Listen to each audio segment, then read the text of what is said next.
Hello, this is Whispers in the Rain. Welcome to tonight's scary story reading. One to keep you company as the storm rolls in. Comment where you're listening from and what time it is where you are. Let the rain drown the noise of the outside world and let the darkness take over from here. The man at the window. Lily had always wanted to get away from the city. The endless noise, the fluorescent lights, the neighbors she never really knew. It had all worn her down over the years. When she came across the listing for the small stone cottage nestled in Pine Hollow, it felt like fate. Rustic charm, the ad had read. Quiet, secluded, perfect for artists or writers. She wasn't either, but she liked the sound of that. The drive out had been uneventful, though the road narrowed the farther she got from town. Towering pines lined the shoulderless lanes, their trunks like sentries watching her pass. Her cell signal died 5 miles before she arrived. Lily didn't mind. She wanted quiet. The cottage was older than the pictures made it look, early 1900s, probably. Ivy climbed up the stone walls, curling around wooden shutters that looked like they hadn't closed properly in years. A small chimney jutted out from the angled roof, coughing the faintest puff of white into the evening sky. The real estate agent, a gruff older woman named Margaret, met her at the gate. Margaret looked like she wanted to say something, but thought better of it. Instead, she handed Lily the keys and gave her only one piece of advice. Just keep the curtains closed at night. All of them. Lily blinked. What? Drafts? Margaret said too quickly. Old windows. You'll sleep better, trust me. Before Lily could press further, Margaret had turned back toward her truck, dust clouding in her wake. She laughed it off, of course. Superstition, maybe. Or maybe just a quirky old woman who'd spent too long in the woods. The idea of rules about curtains struck her as charming, in a haunted cabin sort of way. She moved her boxes in one by one, the sun dipping low as shadows stretched long over the forest. By the time she lit the fireplace and opened a bottle of wine, the cottage felt warm, inviting even. Still, as night fell, she caught herself glancing at the curtains and left the one in the living room slightly open, just a sliver. The crack in the curtain was barely noticeable. Half an inch, maybe. Lily hadn't done it on purpose. Not really. She just liked seeing the trees at night. The way the moonlight slipped through the branches, the wind teasing the leaves. It felt like nature was still alive out here, not just something muted by glass and steel like in the city. She curled up on the old corduroy sofa with a worn fleece blanket and a book she hadn't opened since college. Outside, the wind picked up, whistling against the eaves. The fire in the hearth popped and sighed. Somewhere in the trees, an owl hooted once. Then silence. Lily dozed off without meaning to, the book resting against her chest. She only woke when the fire was mostly ash and the cottage had cooled. And then she heard it. Top, top, top. 3 soft sounds, delicate, deliberate. She blinked blearily at the curtained window, now backlit faintly by moonlight. The air in the room felt off, charged almost, like the space had been waiting for her to stir. She stood slowly, the fleece slipping from her shoulders. Her bare feet made no sound on the worn wooden floor. She moved toward the window. Top, top. It wasn't a branch. It was too rhythmic, too measured. She paused only a foot away from the curtain. Her breath fogged faintly in the cold. She could see the outline of something behind the glass. A figure. She reached for the curtain, hand trembling. But before she could pull it open, the figure moved. It leaned just slightly to the left, enough for her to see a face. Or the absence of one. It was in shadow, the brim of a wide hat hiding any detail. But she saw the glint of 2 eyes reflecting the moonlight. They were fixed on her. Lily gasped and stumbled back, knocking over the small side table behind her. The lamp hit the floor and shattered. She clutched the back of the couch, heart hammering. The figure didn't move, didn't flinch, just watched. Then, slowly it raised one hand and waved. Lily's breath hitched in her throat. The wave wasn't casual or friendly. It was slow and strange, like the motion of a puppet on strings. She wanted to believe it was a prank. A neighbor, maybe, but no one lived within a mile radius. Margaret had made that clear. Her fingers fumbled for her phone on the coffee table. She grabbed it. No signal, of course. The single bar she'd had earlier that day was gone. She looked back at the window. The figure was gone. The curtains still hung slightly open, letting in the pale shimmer of moonlight. But the face, the eyes, the hat vanished. Lily stood frozen for several minutes, listening. The only sounds were the wind and the soft creak of old beams shifting above her. Her mind raced. Was it a dream? A trick of the light? But she hadn't imagined the wave. That was too precise. Eventually, she crept to the window and pulled the curtain fully shut, hands trembling. She didn't dare look through it. Instead, she locked the front door, then checked the back twice. The windows, too. Her breath came short, clipped, as she moved room to room in her slippers, sealing the place like a ship about to sink. Only once everything was shut tight did she return upstairs to bed. She lay awake under her thick quilt, staring at the ceiling. Every creak and groan of the old house sounded too intentional. Every breeze that rustled outside felt like a breath against the glass. At 3:17 a.m., her bedroom window, a narrow one tucked under the eaves, gave a soft sound. Top! Her heart nearly stopped. She sat up slowly. Her room was dark, lit only by the faintest sliver of starlight. Top! Top! She forced herself to approach the window. The curtains were closed, but as she reached for them, something on the floor caught her eye. A footprint. Vet. Muddy. Clear as day. Inside the room. Lily staggered backward, her hand flying her mouth. The footprint was fresh, dark soil smeared against the wide wooden plank floor, water pooling at the edges. The shape was unmistakable. A boot. Large, narrow, with a worn heel. Her chest tightened. She hadn't opened the window. Not once since arriving. She'd locked the doors. She was sure of it. Her eyes darted around the bedroom, scanning every shadow, every corner. The closet door stood slightly ajar. The bathroom door creaked open just an inch. She snatched the heavy brass lamp from her nightstand and gripped it tightly, stepping carefully around the footprint. "Hello," she called out, trying to keep the tremor from her voice. "Is someone there?" No answer. She crossed the room, flipping on the bathroom light with a trembling hand. The room was empty. Nothing behind the shower curtain. No broken window. Just a reflection in the mirror, wide-eyed, pale, and whispering something her mind wouldn't let her hear. Next, she swung the closet door open with a burst of adrenaline. Empty.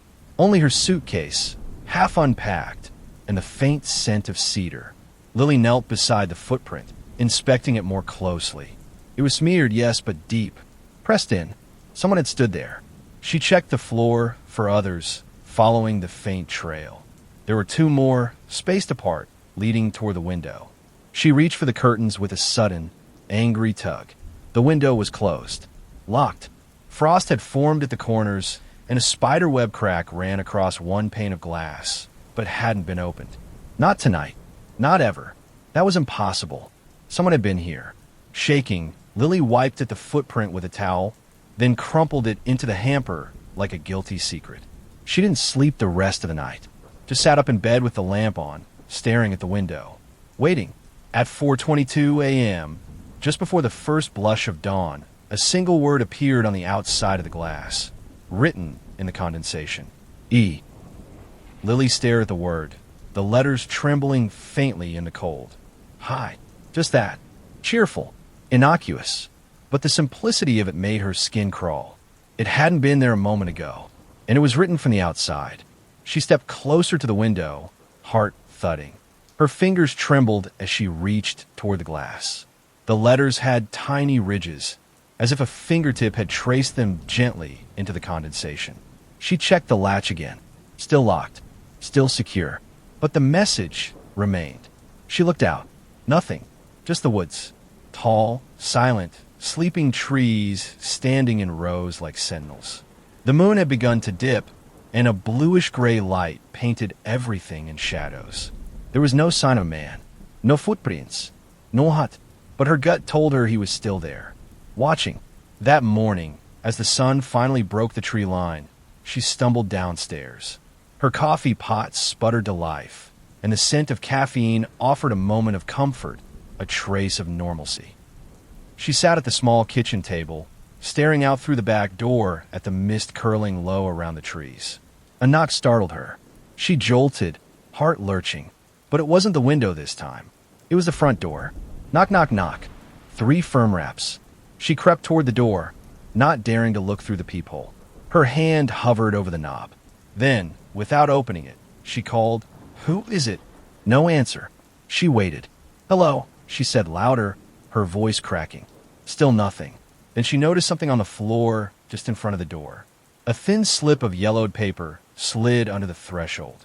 She picked it up cautiously. It read, in delicate cursive, "You left the curtain open. He saw you." Lily dropped the note. Her knees almost gave out. She didn't know who he was, but she knew one thing now.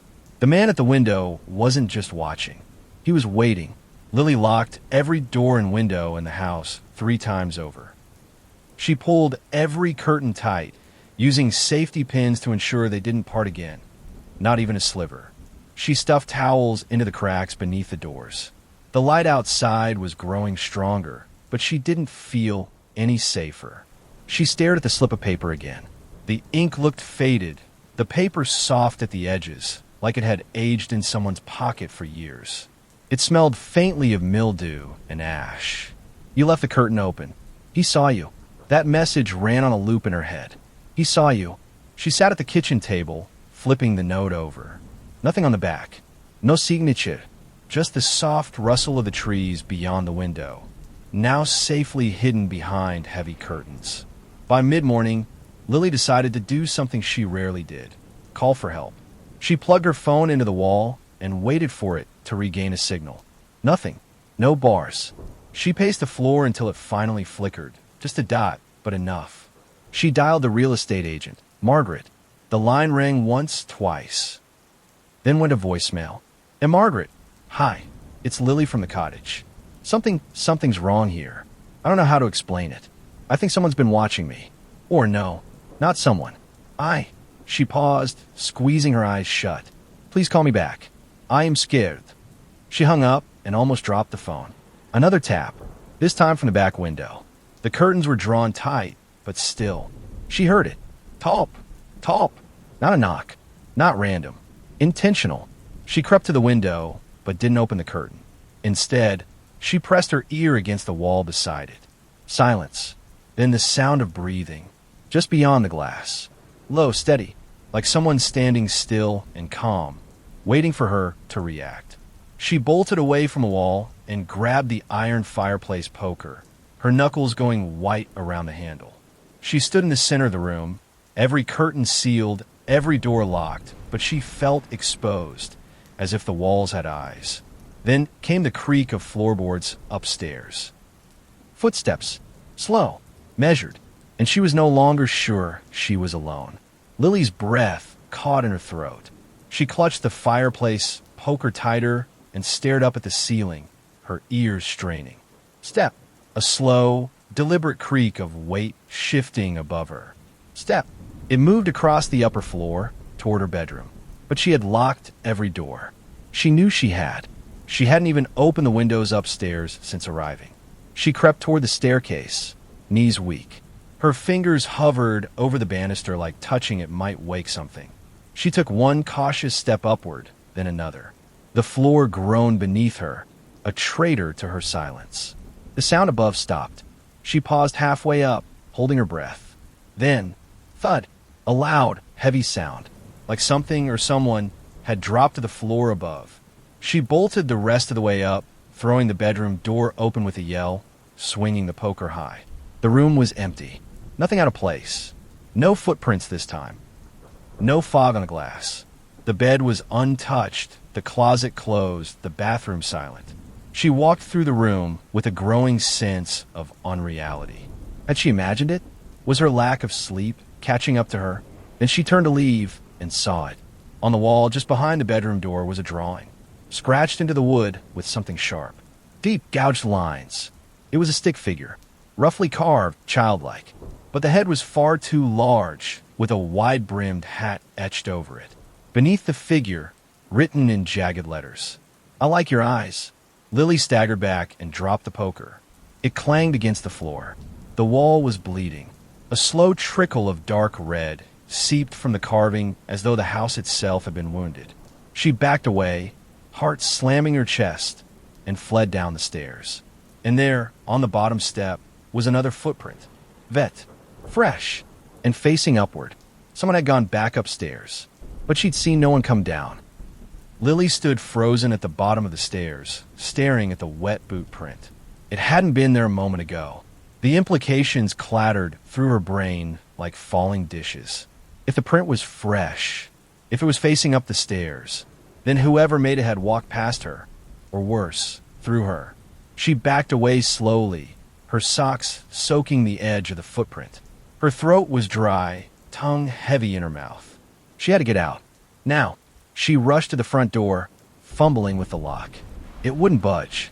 She twisted the knob hard, jamming her shoulder against it. Still nothing. It was like it had been bolted shut from outside. She turned to the back door.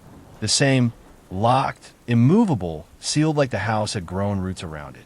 Even the windows refused to open, nailed down from ages ago. She was trapped. Panicked, Lily ran to the hallway closet and pulled down the old landline phone she'd seen hanging there. She lifted the receiver to her ear. No dial tone, just breathing. She froze. "Hello," she whispered. A long pause. Then, in a low rasp, a voice said, "You shouldn't have looked." The line went dead. Lily dropped the phone and backed away, covering her mouth with both hands to keep from screaming. She turned and scanned the room. Every window was covered, every curtain drawn, but she felt watched. Her skin prickled as though dozens of unseen eyes were tracing her every breath. The house had changed. The walls felt closer, the light dimmer, the shadows longer. She ducked into the small downstairs bathroom and shut the door. The bulb flickered overhead, buzzing faintly. She slid to the floor, pressing her back against the tub, trying to breathe quietly. On the mirror, drawn in fog she hadn't seen form. He's in the walls. She clapped her hand over her mouth, because now she heard it too. From inside the walls, the soft drag of fingernails. Long, slow, just behind the mirror, scraping. Lily stared at the mirror, unable to move. The message was fading, the fog disappearing, but the sound continued, a steady scrape, scrape, scrape, like someone dragging bone over wood inside the wall. It felt too real, too close. The vibrations tickled the base of her spine. She forced herself upright, fingers brushing the sink's cold porcelain. The overhead bulb flickered violently now, casting stuttering shadows across the small bathroom. Her reflection jumped and danced in distorted fragments, never quite matching her movements. Scrape, scrape. It was right behind the mirror. She reached out slowly, breath shallow, and tapped the glass. The sound stopped. Silence. She stepped back, but then tap. Talp. From the other side of the mirror. As if it were hollow. A pulse of dread swelled in her chest. She opened the bathroom cabinet and pulled out an old, rusted pair of scissors. She didn't want to know what was behind the mirror, but she could not know. She had to do something. She slipped the blade under the mirror's edge and pried. The seal cracked loudly. She flinched, then pulled harder. The mirror popped free at one corner, revealing an empty space behind it. A crawl space. No insulation. No waiting. Just darkness. And deep inside, barely visible in the dim light, were eyes. Two of them. Wide. Pale. Reflecting light like an animal's. They didn't blink. Lily screamed and dropped the mirror, which shattered on the tile floor. She scrambled backward out of the room and slammed the door. Something inside moved, fast and low, and then thudded against the door from the other side. She bolted into the kitchen, nearly slipping on the wooden floor, and grabbed her car keys off the counter. She yanked open the front door in a sudden burst of courage, and stopped dead. There, standing at the bottom of the porch steps, was the man in the wide-brimmed hat. He looked up at her. His mouth curled into a smile that didn't move his eyes. And slowly, he raised one hand. He waved, just like before. Lily slammed the door shut and locked it, heart hammering in her throat. That wave, so casual, so calm, burned itself in her mind. There was no doubt anymore. He wasn't just watching. He knew exactly how to get to her, how to appear when she felt strongest, how to slip away when she tried to act. He was toying with her. She backed away from the door, holding the keys tight in her shaking hand. But what good were they? The car was out there with him, and she couldn't even reach it without walking past those steps, past that hat, past that smile. The lights flickered again. Then everything went out. Darkness swallowed the house in one brutal instant. She gasped, stumbling through the kitchen until she found the drawer with the emergency flashlight. She flicked it on. Thankfully, the beam cut through the blackness. She swung the light around. Everything was still. No movement. No man. She inched toward the back of the house, creeping down the hallway toward the garage entrance. Maybe she could get out that way. She had to try. Halfway there, the flashlight beam caught something on the wall. She froze. Dozens of small, hand-drawn figures were scrawled along the hallway in black charcoal. Little stick people, lined up neatly, shoulder to shoulder. Each one had a wide-brimmed hat, and each had something red where the eyes should be. Smudged, smeared, painted on with what looked like fingertips. There must have been 30 of them. She swung the light away, heart pounding, and turned the corner into the mudroom. And then she screamed. The door to the garage stood open. And just inside, outlined faintly by moonlight filtering through the high garage windows, was the man. Closer now, much closer, standing still, his face lost in shadow beneath the brim of that impossibly wide hat. He didn't move, not 1 inch, but somehow she knew he was smiling. She stepped backward, trembling, whispering to herself, "Please, please go away." And in response, she heard a whisper, not in her ears, but inside her head. "You left the curtain open." That was the invitation. Lily stumbled backward, hitting the hallway wall so hard that the air flew from her lungs. The flashlight beam jittered across the ceiling, revealing dust and cobwebs that hadn't been there before. Her legs trembled beneath her as the man in the garage stood motionless, a silhouette carved from shadow. The curtain, the voice in her head echoed again. "You left it open." That was the invitation. No, that wasn't how it worked. Was it? She squeezed her eyes shut, trying to banish the voice, but another whisper crawled in her mind, this time younger, more pleading. "He waits. You're not the first." Her flashlight flickered. When she opened her eyes, the garage door was closed again, but the figure was gone. She swung the light wildly across the floor, the walls, the ceiling. There was nothing, just silence, heavy and thick, like the house was holding its breath. She fled up the stairs, past the footprint, past the bleeding wall, back into her bedroom. She slammed the door and locked it behind her. Her flashlight revealed that the closet was still shut, the corners of the room empty. For now, she grabbed the mirror from her dresser and yanked it from the wall. There was no crawl space behind this one, just plaster and dust. But she no longer trusted the structure of the house. He was inside it. Somehow. She pushed the dresser in front of the door and huddled into the corner, curling up with the flashlight clutched to her chest. Her breath came in ragged gasps. The man's voice returned. Only now it came not in her mind, but from under the bed. A whisper, dry as paper. "Now I can see you too." Lily screamed and sprang away from the bed, knocking over a lamp. She shone the flashlight beneath the frame, and for a split second, she saw a hand. Thin, gray, fingers impossibly long, curled into the shag carpet like roots digging into soil. She backed into the wall, the flashlight beam shaking wildly. But the hand was gone. She waited, breath shallow, until the beam caught something new on the inside of the bedroom window. Written in fresh condensation, "You belong to me now." Lily watched as the writing slowly faded, bead by bead, the condensation trailing down the glass like tears. Her chest felt crushed beneath an invisible weight, the room tightening with each breath she took. There was nowhere to run, nowhere left to hide. She hadn't invited him. She hadn't spoken to him. But that stupid curtain, that tiny act of forgetfulness, had been enough. A loophole, a crack in the door. She kept the flashlight trained on the floor, afraid to let it drift toward the bed again. She couldn't sleep. She couldn't blink. If he was under there, watching, waiting, no, don't think about it. She backed up into the farthest corner of the room and sat with her knees hugged to her chest. Hours passed. She didn't move. The flashlight dimmed, its beams softening. The batteries wouldn't last much longer. Outside, dawn crept slowly over the trees, filling the world with a pale, gray light. The birds didn't sing. The wind didn't move the leaves. Everything felt off, as if the natural world had abandoned this place entirely. A soft knock at the bedroom door made her heart stop. Not a crash, not a bang. A knock. Polite, measured. Knock, knock. Then a pause. Then a voice. Miss Carter? It was Margaret, the real estate agent. Are you in there? It's Margaret. I got your message and drove out as fast as I could. I'm so sorry, sweetie. I didn't think the house would still. Lily rushed to the door, heart soaring. Margaret? She called, her voice hoarse. Oh, thank God, Margaret said from the other side.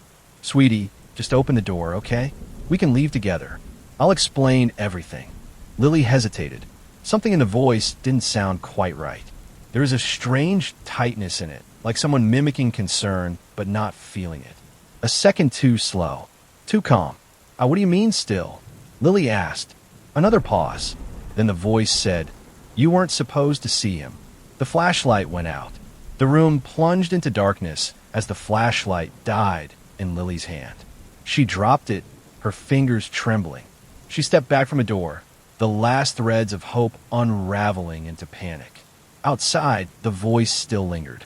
Too patient, too still. Sweetie, it said again, softer now. You don't have to be afraid. Let me in. I can help you. But Lily wasn't a fool. Her real estate agent never used the word sweetie. She'd been polite, distant, strictly professional.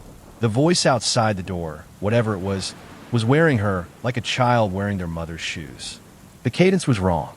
The warmth was forced. She said nothing. The doorknob rattled. Just a quick twitch. Then another.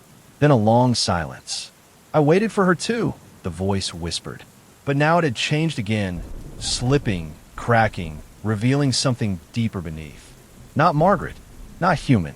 Then something scraped down the door. Long, slow, metallic. Lily pressed her back to the wall and scanned the room for a weapon. The dead flashlight. A coat hanger. Her phone, which had long since lost its signal. Then, an idea.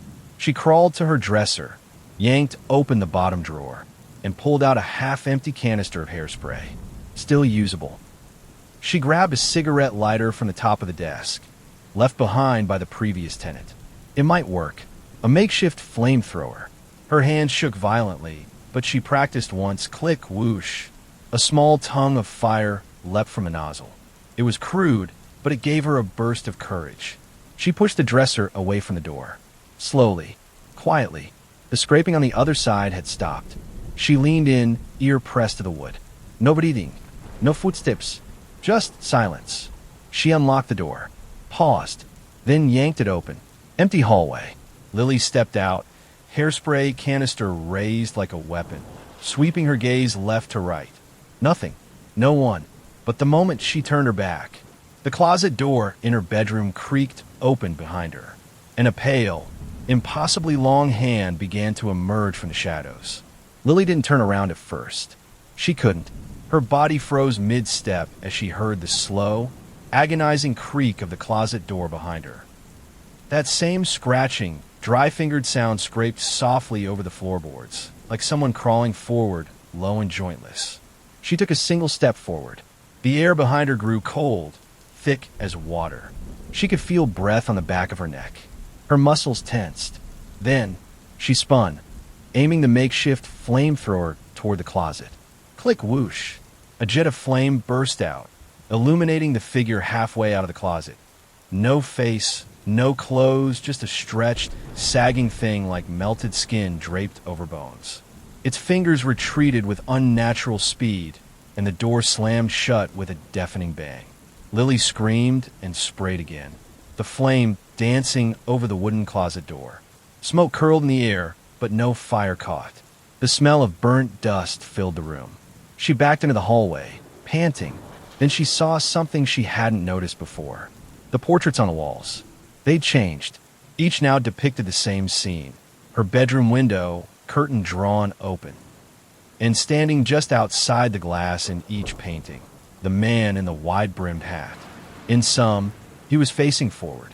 In others, turned slightly. But always closer. Always watching. There were dozens. Maybe more. And in the last frame, the final one at the end of the hallway, he was inside the room, standing right behind her. She turned with a choked cry, but no one was there. Her head spun. Every instinct screamed leave. Escape. Don't wait. She raced down the stairs and toward the front door again. Locked. No movement. No sound from outside. She raised the canister and sprayed the hinges with fire. The paint sizzled and cracked, metal hissing. She grabbed the handle and yanked with all her strength. And the door opened. Outside, the light was different. Washed in orange. Heavy. She stepped out into the front yard, finally free. But the street was wrong. All the houses had been replaced with copies of her own. Same porch. Same curtains. Same crooked tree. The whole neighborhood had become a looping mirror of her nightmare. And standing on every lawn was him. Lily staggered back, clutching the doorknob as her knees buckled. Her breath hitched in her chest. She turned slowly in a full circle. Every house on the block, every single one, was a perfect replica of hers. The same sagging shutters, the same crooked welcome mat, the same dim porch light flickering on and off. And on each lawn, like sentinels frozen mid-thought, stood the man in the wide-brimmed hat. Dozens of him. Hundreds. Each identical in posture, hat, and darkness where the face should have been. Their heads were all tilted just slightly, their attention not fixed on the houses, but on her. Every last one was facing Lily, watching. She backed through the front door and slammed it shut, heart jackhammering. Tears burned her eyes. She turned and ran, her bare feet slapping the floor as she fled down the hallway, past the warped portraits and back toward the kitchen. She needed another way out. The back door, the window, anything. She grabbed a knife from the drawer, hands slippery with sweat. The hairspray and lighter were nearly spent. She had to be ready for her. Knock, knock. She froze. It wasn't from the front door. It was from inside the kitchen. Her eyes snapped toward the pantry. Another knock. Softer now. Then the handle turned, slowly, as if pushed from within. She raised the knife. The door creaked open, and inside stood herself. Or rather, a copy of her. Same pajamas. Same tangled hair. But the eyes were wrong. Milky, sunken, too far apart. And the mouth hung slack, as if it had forgotten how to close. The double stepped forward, feet dragging. Lily screamed and slashed with the knife, cutting nothing. The figure flickered like a dying light bulb and vanished, leaving the pantry completely empty. She stumbled back, hitting the counter, gasping for breath. Her phone buzzed suddenly in her pocket. She yanked it out. A single message from an unknown number. Look out the window. Her hand shook. She didn't want to. Every part of her said no. But something stronger, curiosity, dread, dragged her feet toward the kitchen window. She lifted the edge of the curtain, and there he was again, closer than before, standing inches from glass. His smile was wider now, unnatural, stretching impossibly toward his ears. And this time, he raised his hand not to wave, but to point, right at her. Lily staggered back from the window, so hard she hit the sink, knocking over a cup that shattered on the floor. Her breath came in jagged gasps. That smile, it hadn't been human. And the finger, long and jointless, pointed with quiet accusation, as if to say, I choose you. She dropped the curtain and turned away, but her reflection in the window lingered half a second too long. It didn't move with her.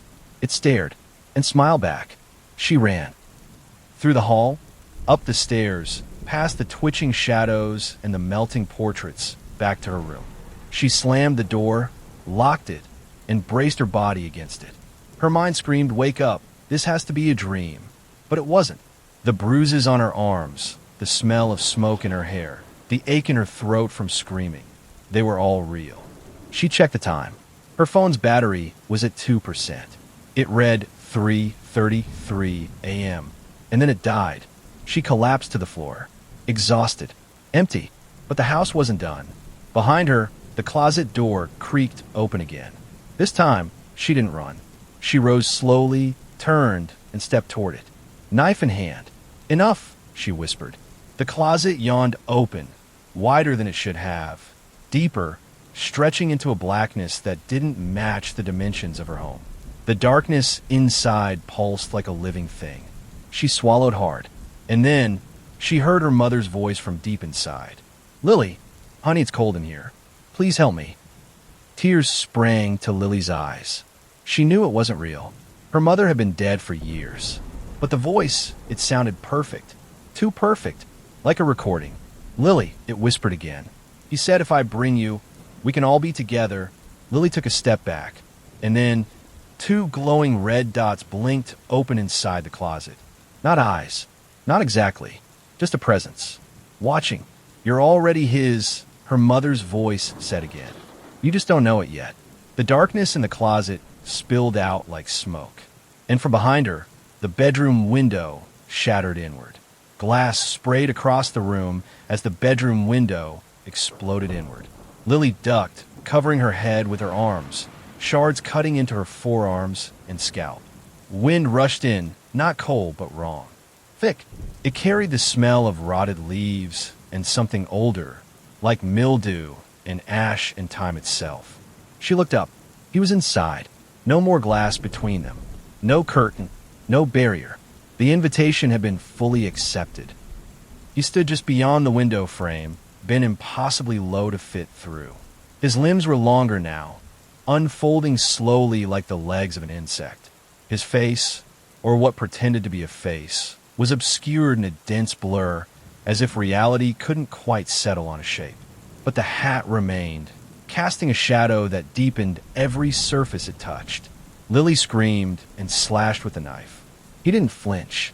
The blade passed through air too thick, too slow, like cutting through syrup. He stepped into the room. The temperature dropped with him. The walls wept condensation. Her mirror cracked. The closet door behind her slammed shut on its own, trapping whatever else had tried to crawl through. He spoke, a sound like leaves scraping across pavement. "You let me in, Lily. You wanted to see." She backed against the far wall, slipping on broken glass. No, I didn't," she sobbed. "I didn't mean to. I didn't." His head tilted. "You watched the window." The room began to twist. The floorboards bent upward, walls pulsing like lungs. The photos on the dresser curled and burned from the edges. Everything around her was collapsing into something else, something no longer bound by gravity or time or sense. He reached for her, and this time, when his hand touched her shoulder, it was cold, real, too real, but something in her fought. Lily gritted her teeth, pushed back against his grasp, and shoved the flaming end of the lighter and hairspray right into the blurred shape of his face. A roar erupted, a scream without breath. The room ignited in pale orange light as the shape stumbled back toward the window, arms flailing in distorted motion. He vanished in a flicker, like a bad signal. The house fell silent. Smoke lingered. The broken window gaped open. Lily dropped to her knees, panting, trembling, and in the reflection of a shattered mirror shard at her feet, she saw herself, smiling. Not her. Lily stared into the mirror shard, her own blood dripping quietly beside it. Her reflection, no, the thing mimicking her, smiled up from the glass with a wide, unnatural grin. It blinked once, slowly, as if mocking her exhaustion. Then it moved. Not fast, just wrong.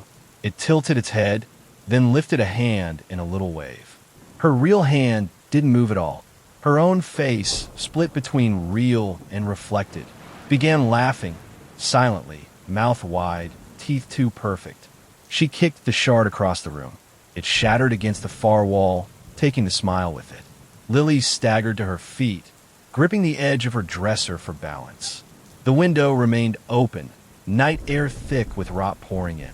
Somewhere in the darkness outside, she could still feel him, watching, waiting, but not alone. Every reflection in the room had changed. The dresser mirror, the polished surface of her phone, the black screen of her dead laptop. All of them now showed her face frozen in laughter. Her doppelganger danced just behind the veil of glass, trapped in a prison of mockery. She couldn't stay here. She fled again, down the stairs, through the warped hallway, past walls that now seemed to breathe with every footstep. The front door remained open, yawning like a mouth. She stepped out, and the street was gone. Now, her house stood on a long, winding path of red dirt that twisted between rows of identical houses, all hers. Dozens of them, hundreds maybe, stretching into a fog-choked horizon. Each one flickered, as if their presence was barely tethered to reality. And in each window, him, the man in the hat, one in every house, all standing in the same place, all looking out. Her knees nearly gave out. Then, one house ahead of her caught fire. It burned silently. The flames didn't dance, didn't crackle. They stood still, frozen mid-flicker, unnatural. And on its porch was a figure, herself again, but with hollow eyes and that same grinning mouth. This version of Lily opened the door and beckoned her forward. From behind her, the real house groaned. The boards creaked, and the whispers began again, low, insistent, from every window around her. Let him in. He sees you. You've always been his. Lily stood frozen on the red dirt path, surrounded by endless versions of her own house, each with her staring out, each with him behind glass. The whispers clawed at her ears, voices not spoken aloud but felt as if they oozed from the very walls of her mind. Her heartbeat became a drum in her skull. One of the voices rose above the others, a slurred echo of her own voice. This is where you belong now. You're one of us. She stumbled backward, refusing to look at the burning house where her smiling double waited. But each step she took only drew her deeper into the endless row of duplicates. The fog thickened, folding in, and then, somewhere far down the path, a single house flickered like a dying light bulb, then went dark. Then another, and another. Each blink of darkness was accompanied by a thud, like footsteps too large for the world. The houses weren't just turning off, they were being erased, swallowed by the void that followed in his wake. The man in the hat was moving. He was coming. She turned and ran, bare feet slicing on sharp gravel, lungs burning. Her house, the real one, shrunk behind her. Or maybe it stayed still and the world shifted. It didn't matter anymore. Time bent in this place. Distance had no meaning. She reached one of the other houses. Its door stood ajar. The windows were dark. No figure inside. No him. It was silent. Too silent. She stepped in slowly. The air inside was colder than death. Dust lay thick over everything, untouched by time or memory. The photos on the walls were all blank, frames filled with gray mist. The furniture sat in odd angles, chairs with too many legs, tables that leaned upward instead of down. And then a familiar sound returned. Scratch, scratch, scratch. From upstairs, her body screamed to flee, but her feet betrayed her, carrying her up the staircase. The scratching grew louder, more frantic. She reached the bedroom. This house had no bed, no mirror, just a window with no glass, and in front of it, a small child silhouette. Back to her, scratching at the floor. Hello, Lily whispered. The child stopped, turned. Its face was hers, younger, eyes pitch black, and from its mouth came the man's voice. We've been waiting a long time for you, Lily. Lily gasped and stumbled back, hand gripping the doorframe to steady herself. The small child, her but wrong, stood slowly. It moved with no weight, like a puppet on strings. Its eyes were still black voids, absorbing the dim light that managed to creep into the room. She tried to speak, but her voice caught her throat. The child cocked its head and smiled, a wide, broken smile that stretched too far. And then it began to hum, a tune she knew, a lullaby her mother used to sing when she was sick. Hush now, Lily, hush, be still. Her legs gave out, and she sank to her knees. I'm dreaming, she whispered to herself. This isn't real. The child took a step forward. No dream, it said in that other voice. The man's voice, echoing through the hollow shell of her childhood. Only remembrance. Lily shook her head violently. You're not me. No, the child agreed. I'm what you left behind. The part of you that let him in. The room began to twist around her again, walls bending outward, ceiling stretching. The window behind the child widened into a swirling black mouth of fog. Whispers floated through the air like dust motes. Behind the child, the shape of the man emerged once more, this time crawling through the open window, limbs folding and unfolding like bone spiders. He didn't speak. He didn't need to. He reached out, brushing the child's shoulder with one long, impossibly thin finger. And then the child began to peel. Its skin bubbled and peeled away in sheets, revealing raw muscle and bone that reknit into something larger. Taller, adult-sized, Lily's size, her exact height, her face. The child became a perfect replica, this time not smiling, but weeping her tears. "Take me," the copy whispered, voice now identical to her own. "Take me back. You've had your turn." Lily crawled backward, screaming. The house began to shake. Paint cracked and peeled from the walls. Floorboards tore open. Beneath the floor, not dirt, not pipes, faces. Hundreds, all of them watching her. She bolted from the room, down the stairs, out the door, and into the fog once more. The sound of her double screaming echoed behind her, screaming in terror, in rage, in pleading. And just as she reached the street again, she realized something horrible. The door she had just run out of was her own. Lily froze on the front step, heart slamming so violently it made her chest ache. The house she had just escaped from, where the child transformed, where he had touched her double, was hers. Not a copy, not a dream. Every chipped stair, every crooked gutter, every rusted nail in the porch railing screamed familiarity. She looked up and saw herself through the second-story window. Not the child, not the grinning reflection. Her, face pale, eyes wide, hands pressed against the glass as though trying to get out. But she was already out here, wasn't she? "No," she whispered. "No, no, no." The image in the window mouthed something. Lily stepped closer, shaking, tried to read the lips behind the glass. The figure repeated it again, then again, louder, faster. "Let me out, let me out, let me out." A hand landed on Lily's shoulder. She whirled around, knife raised, but no one was there. Only fog, until it parted, and he stepped through. The man in the hat, no longer blurred, no longer faceless. He had her face, not mimicking, wearing it. Her own expression, twisted with ecstasy and hate, stretched across his inhuman skull like a mask pulled too tight. She staggered back, ball rising in her throat. "What do you want from me?" she sobbed. He tilted his head. "To show you who you really are." The house groaned behind her. The door creaked open on its own.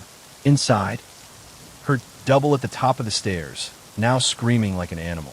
The man stepped closer. "One of you leaves, one of you stays. Choose." The ground opened behind him, cracks stretching across the red dirt like veins, revealing nothingness beneath. The houses lining the street began to crumble like dried leaves, folding in on themselves with soft moans. Lily backed toward the door, tears streaking down her face. She didn't know what was real anymore. Didn't know if she was even real anymore. "Why me?" she whispered. The man smiled with her face. "Because you watched the window." He raised one long finger again and pointed, not at the double in the window, not at the house, at her. Lily's breath caught as his finger leveled at her. Not at the trembling copy behind the glass, not at the world falling apart around them. Her, the real her. Or was she? The man's form shimmered in the fog, his limbs pulsing like heat waves, the stolen face smiling with unbearable certainty. Behind her, the door groaned louder, swinging open even wider, revealing a staircase she didn't recognize. It spiraled downward now, impossibly deep, carved in wet stone and lined with flickering lights. From the doorway, her double screamed again, ragged and feral, the sound cracking like splitting wood. But this time the voice didn't echo outward. It echoed inward, inside her own skull. "Help me," it wailed. "He took me." Lily's knees buckled. She clutched her head as her memories splintered and folded. Birthday parties, a goldfish funeral, her mother brushing her hair, all bleeding into unfamiliar versions. She could no longer tell which memories were hers and which belonged to the reflection, or if the reflection was the one remembering her.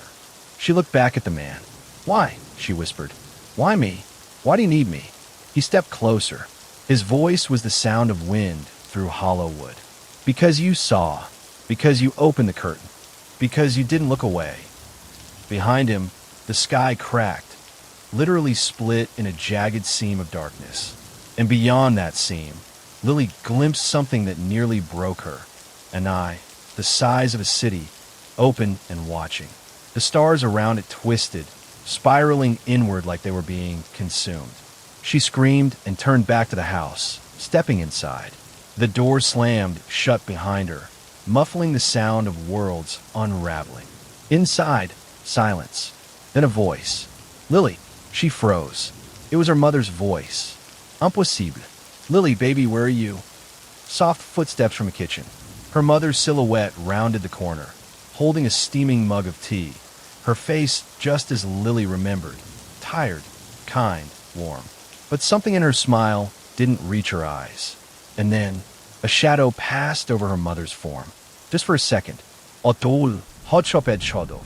Lily stepped back. Her mother's smile widened too far. "Time to go to bed, sweetheart," she said. Lily backed away, eyes locked on the woman standing before her. Her mother's face was perfect, every wrinkle, every freckle exactly where it belonged. But it was the smile that betrayed it. "No worms, just teeth. Come now, Lily," the woman said again, tilting her head. "You're tired, baby girl. You've been sleepwalking again." That voice, so sweet, so practiced, it chilled Lily to her marrow. "You're not her," Lily whispered. Her mother blinked slowly. "Of course I am. No, my mom, my real mom. She died 3 years ago. I found her in the tub." The woman's expression didn't change. "You remembered wrong. She never left you." And then, slowly, her mouth began to stretch. The corners peeled past her jawline. Skin tore with a sound like wet paper. Her eyes remained gentle and unchanged as the grin widened into an impossible wound of teeth and blackness. "Mommy's always watching," she sang through torn lips. Lily screamed and ran. The hallway stretched as she fled, impossibly long, with doors on either side thudding as if something inside was trying to break out. Behind her, the not-mother howled, no longer with a voice, but with a chorus. Voices of every Lily that ever existed. Lily slammed into a door at the hallway's end, wrenching it open. Behind it, the bedroom. Her bedroom. But everything was reversed. Left was right. Her posters hung backward. The ceiling fan spun the wrong direction. The window was still there, and he was behind it again. Only this time, he was inside the room. He stood with his back to her, staring at the window from the inside. She gasped. Her body screamed to run, but she couldn't look away. He turned, slowly, face still hers, but now stretched tight like skin dried over branches. Eyes black sockets leaking ash. Fingers twitching with broken rhythm. "You made your choice," he rasped. Lily shook her head. "No, I haven't. You watched," he whispered, stepping toward her. "You opened the curtain. You saw me before I saw you. That was the door." She stepped back. "I didn't know," she breathed. "I didn't know what I was doing. But I did," the man said, reaching out. "And I've waited ever since." The door slammed shut behind her. The window disappeared, and Lily was trapped in a room with herself and him. The walls began to hum, a low, guttural vibration that rattled the floorboards beneath Lily's feet. The man, still wearing her face like a borrowed mask, advanced with slow, deliberate steps. The air thickened with every movement, dense like syrup, pressing against her skin, her chest, her very thoughts. "I won't let you take me," Lily hissed, voice quivering. He stopped. The thing tilted its head and smiled again, but this time it wasn't a mocking grin. It was soft, tender. "You misunderstand," he said. "I already have." The lights blinked. Once, twice, then vanished altogether. Total darkness swallowed the room. Lily turned in a panic, arms stretched out, tried to feel the walls. But they were gone. There was no door anymore. No window. No floor. No ceiling. Just an endless, yawning space. Then, a whisper, inches from her ear. This is what it's like inside me. She screamed and flailed, but her limbs moved through molasses. She couldn't run, couldn't scream loud enough. Her voice was swallowed by the dark. Then came the sound. Breathing. Not hers. Heavy. Slow. Right behind her. Lily spun around, but the darkness was complete. No steps. No sados. Just that awful breathing. And then, a second breath joined it. Then a third. A dozen more. She wasn't alone anymore. They were all around her. The others. The reflections. I never left, one voice said. I watched too, whispered another. I was her first, said a small childlike voice. Her voice, but younger. Dozens of hands reached from the dark, brushing her arms, her hair, her face. They weren't grabbing, not yet. They were welcoming. Suddenly, a pinprick of light appeared far ahead. A single, glowing rectangle. A door. Real or not, Lily didn't care. She ran, forcing her limbs through the weight of whatever surrounded her. The hands reached, now clawing, shrieking as she pushed past them. Some cried. Some laughed. One whispered, "Don't leave us again." She crashed through the light and fell. Lily landed hard on cold, stone floor. The air here was dry, stale, and buzzing with low static. She sat up slowly, wincing as her knees ached. The door she'd come through is gone. No hinges, no frame, just another solid wall. The room was narrow and impossibly long, like a corridor stretched by something ancient and cruel. Its walls were covered in mirrors, tall, thin panes of glass that reflected her image over and over. But something was wrong. Each reflection moved just a little out of sync. She rose unsteadily and approached the nearest one. Her reflection stared back.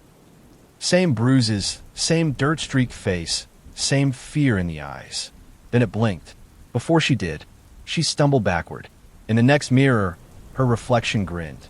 In another, it was screaming silently. One simply turned its back. She began walking down the hallway, heart pounding, flanked by hundreds of versions of herself, some pleading, others hostile. One mirror showed her holding a knife. Another, sobbing in a bathtub. One had eyes missing. Another was laughing while covered in blood. Then came a voice behind her. You really thought there was only one of you. She whirled around. There was no one there, but all the reflections had turned at once. Now they were facing her directly, their heads tilting in perfect unison. You left us all behind. The corridor began to shudder, mirrors rippling like water. One by one, the reflections began stepping out of the glass. Their feet didn't make sound. Their mouths didn't open. But their eyes, every eye was empty, hollow, except one. Far down the hall, the last mirror remained untouched. Its reflection was her, but unbroken. Calm, real. Lily ran for it, dodging grasping hands, the twisted versions of herself. One lashed out and scratched her shoulder. Another bit her ankle as she passed, drawing blood. But she didn't stop. She reached the final mirror and slammed into it. It was solid, unmoving. Her real self inside was screaming now, pounding from within. Then she saw it. Behind her, in the glass him, not one reflection, but all of them. Section 26, Shards of Me. Lily turned just in time to see the reflections closing in. The corridor had become a kaleidoscope of her own twisted faces, each one twitching, some grinning, others crying, but all moving with the same intent. She backed up until her spine hit the cold mirror. Behind the glass, her true reflection banged and screamed, palms flat against the barrier, but no sound came through. This isn't real, Lily muttered, panic rising like bile in her throat. This can't be real. One reflection stepped closer, her with black, empty sockets for eyes. It reached forward and touched Lily's cheek. Its hand was like ice, and where it touched, her skin numbed. No pain, no sensation. You made us, it whispered in 100 overlapping voices. You opened the window. You watched. Another version of her approached. This one burned, raw, with skin flaking off like ash. He let you stay because you were curious. Behind them all, in the center of the corridor, he emerged. The man at the window no longer wore her face. Now he had many, dozens, all the lilies stitched together. His head was a shifting mosaic of screaming mouths and blinking eyes. Arms too long, joints bending in ways they shouldn't. Each step crackled like breaking bones. Lily screamed and turned back to the mirror. "Let me in," she shouted at her own reflection. Inside the glass, her reflection touched the surface. Their palms met, separated only by the shimmer of silver and glass. Then a hairline crack appeared between them. Lily pressed harder. Crack. Another. Behind her, the other lilies were closing in. The man reached out with a hand made of her hands, each finger a different color, different age, different life. "Let me back," she begged her reflection. "Please." Her reflection nodded and stepped forward. The glass shattered outward in a rain of shards, spraying Lily's back with tiny cuts as her true self pulled her in. They collapsed together inside the mirror, gasping. Then the image on the other side sealed over. The corridor was gone, and she was back in her room, or something pretending to be her room. Lily lay on the floor, chest heaving, her skin dotted with tiny glass cuts.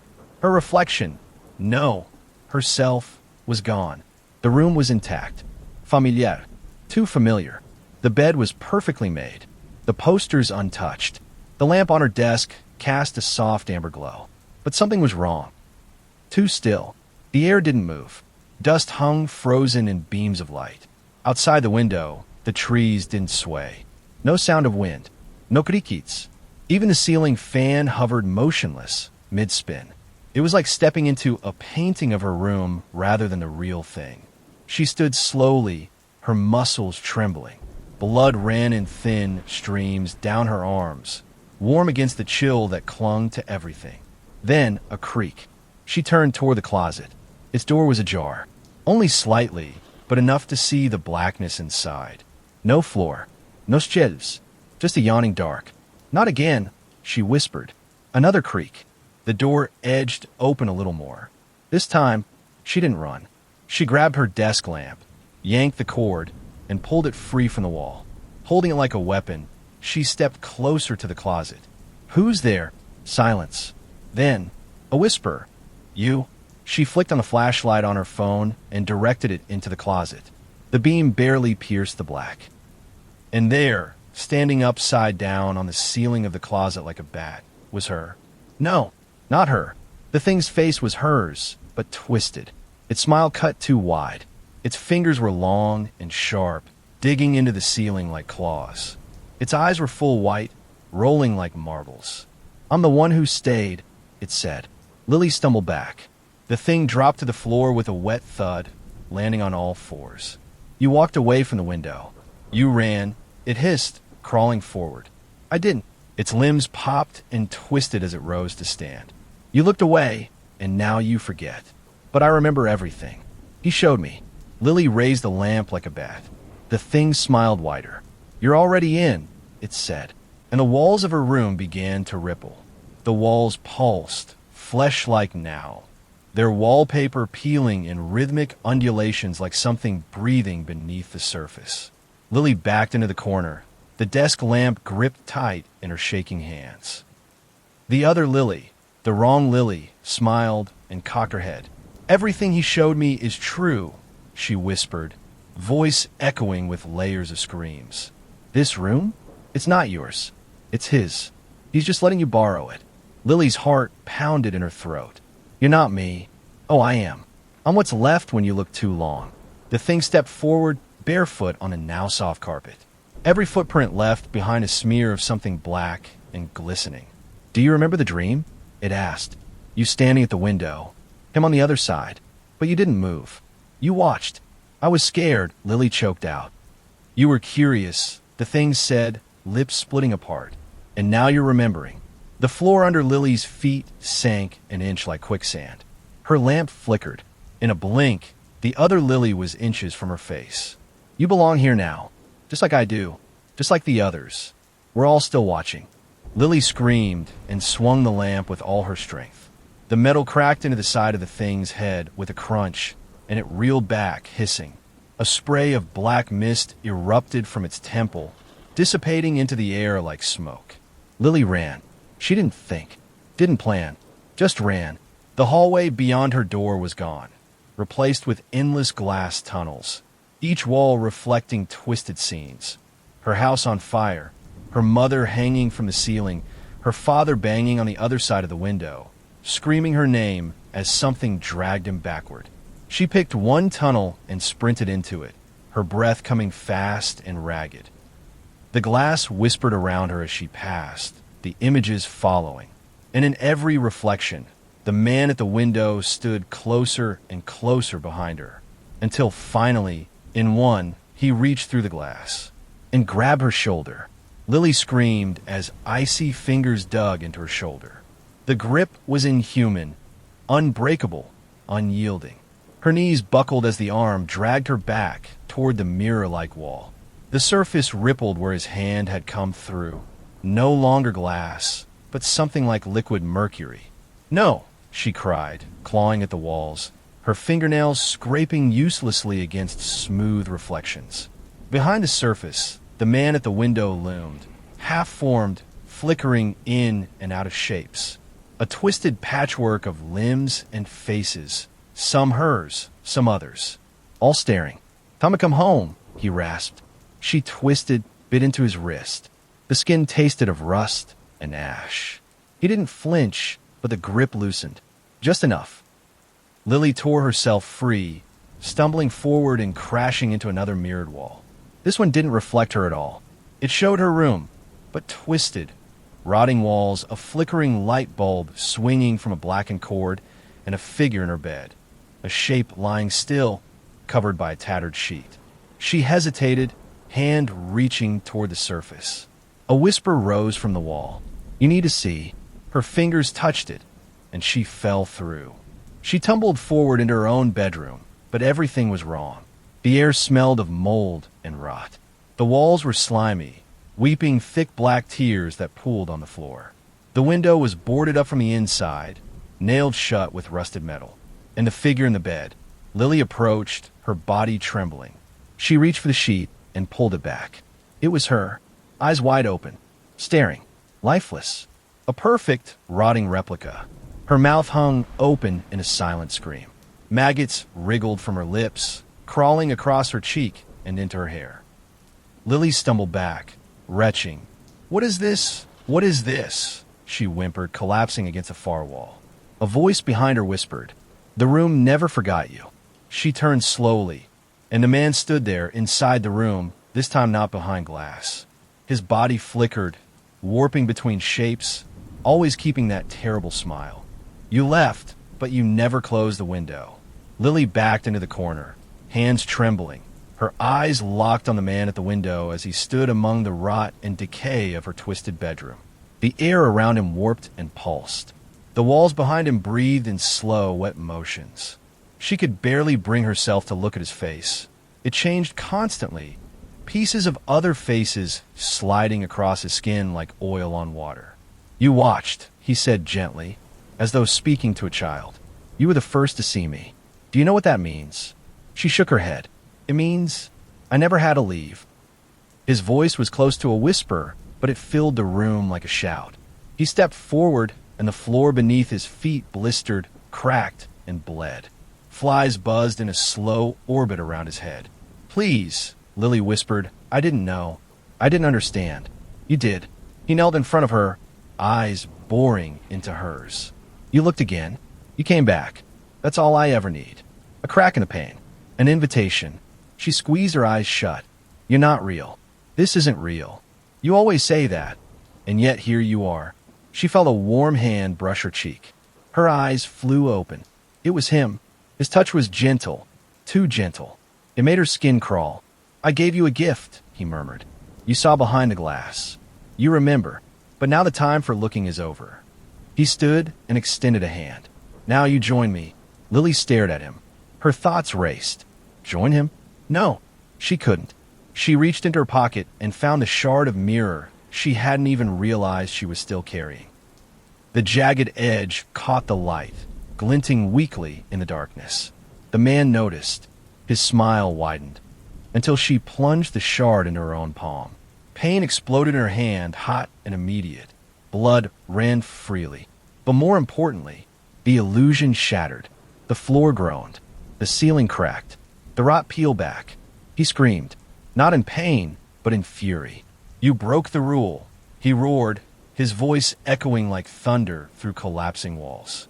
"No," Lily gasped, falling to her knees. "You broke it. You were never supposed to come through." The room split apart like paper soaked in fire, and Lily fell again, down, through the cracks of her own mind. Lily fell through darkness, not the kind of dark that simply lacks light, but the kind that feels alive. It pulsed against her skin like cold breath. There was no sense of motion, yet she descended. No air, no wind, no up or down. Only the endless fall. Whispers swirled around her, not just from the man, but from others. Shouldn't have looked. She was the first. He wore her face. Then, impact. She landed on something soft, like mud, but colder. Wetness soaked her jeans, and a sulphurous stench invaded her nostrils. She coughed and rolled on her side.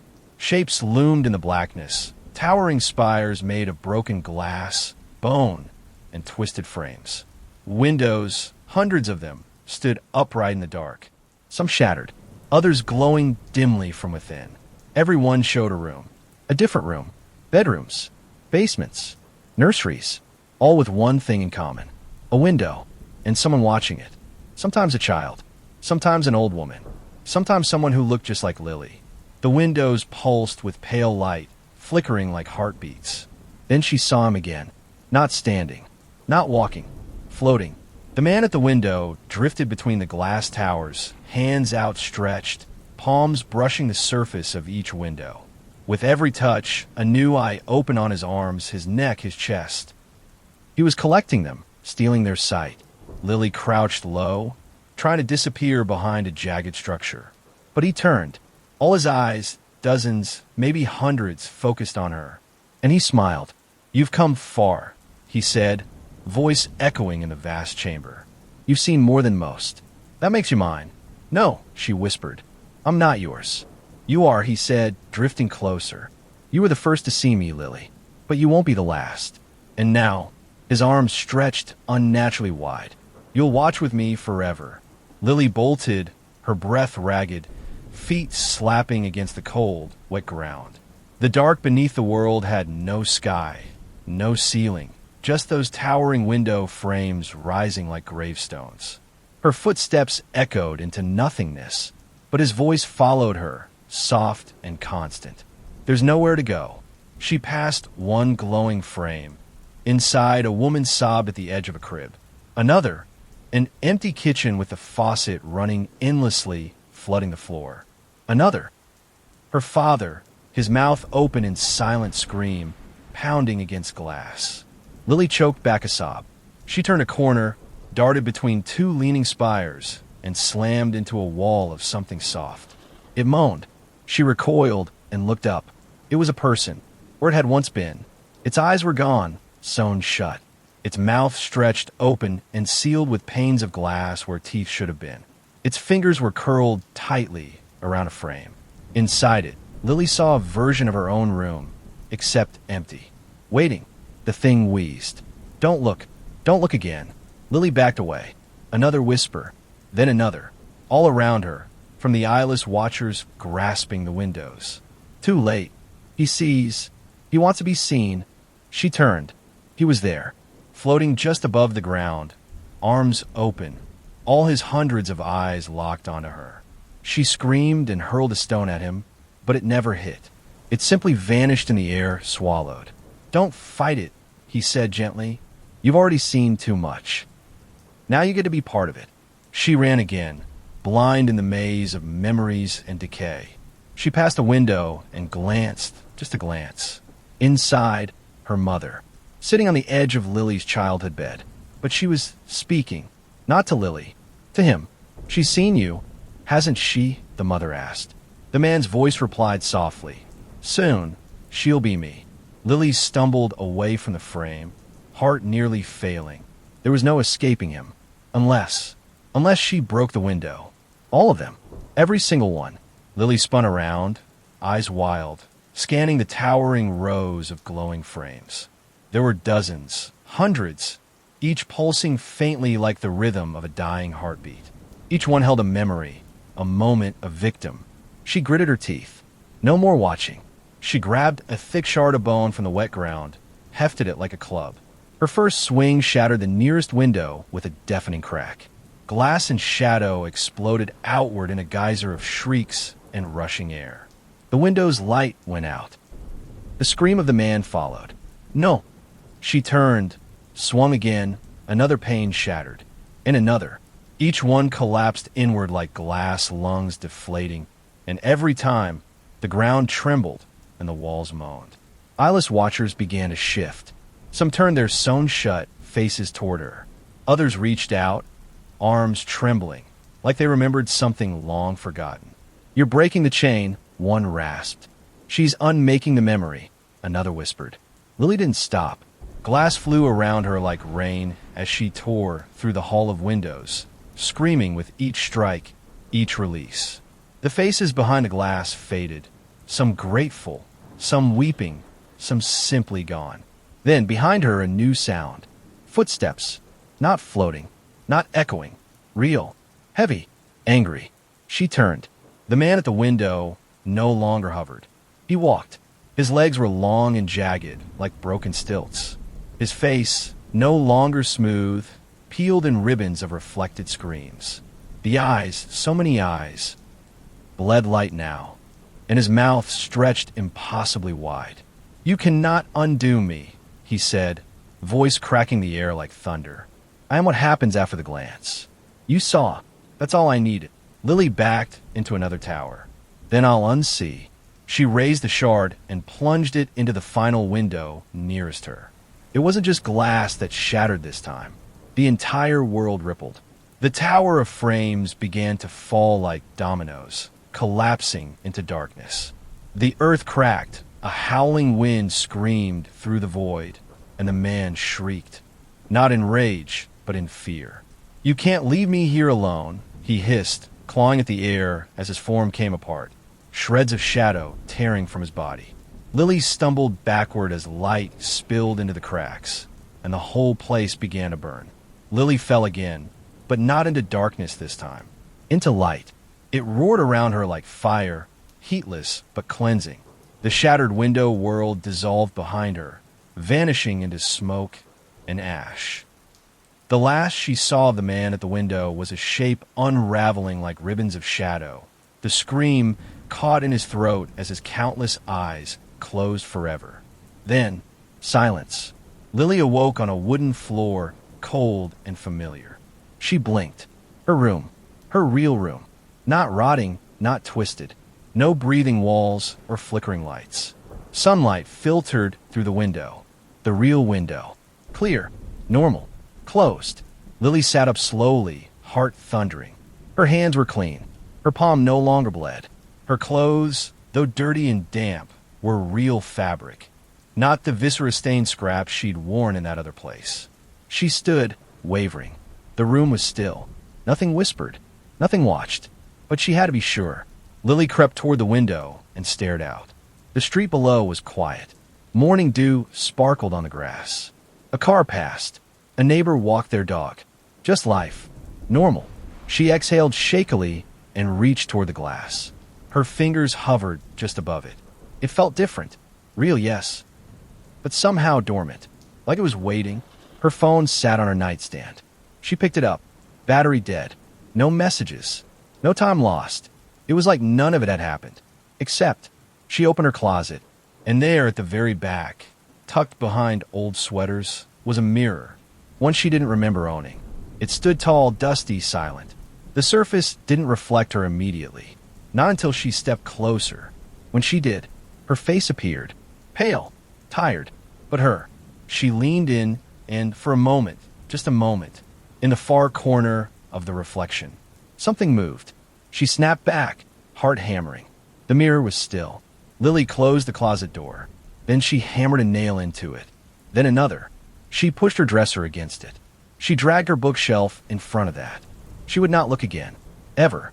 That night, she curled up in bed, hugging a blanket tightly to her chest. She tried to tell herself it was over, that she had escaped. But when sleep finally took her, she dreamed of windows and of something tapping gently from the inside. The tap-tap-tapping in Lily's dream was faint at first, like fingers drumming on glass from far away. But as the dream deepened, the sound grew louder, sharper, more deliberate, like nails scratching across a pane. Tap, tap, tap. She stood in a hallway of mirrors. Each one showed her reflection, only slightly off. A twitch where there should be stillness. A smile that didn't match the shape of her lips. In some, her eyes didn't blink when she did. In one, she saw the back of her own head. Tap, tap, tap. She turned. One mirror at the end of the hallway stood open like a doorway. Behind it, total darkness. But from inside that black void came the sound. Tap, tap. A pause. Then, knock. 3 slow, deliberate knocks from within the glass. She stepped closer, her feet echoing unnaturally in the dream space. The mirror at the end began to ripple, as if water moved just beneath the surface. A voice drifted out. You left me behind.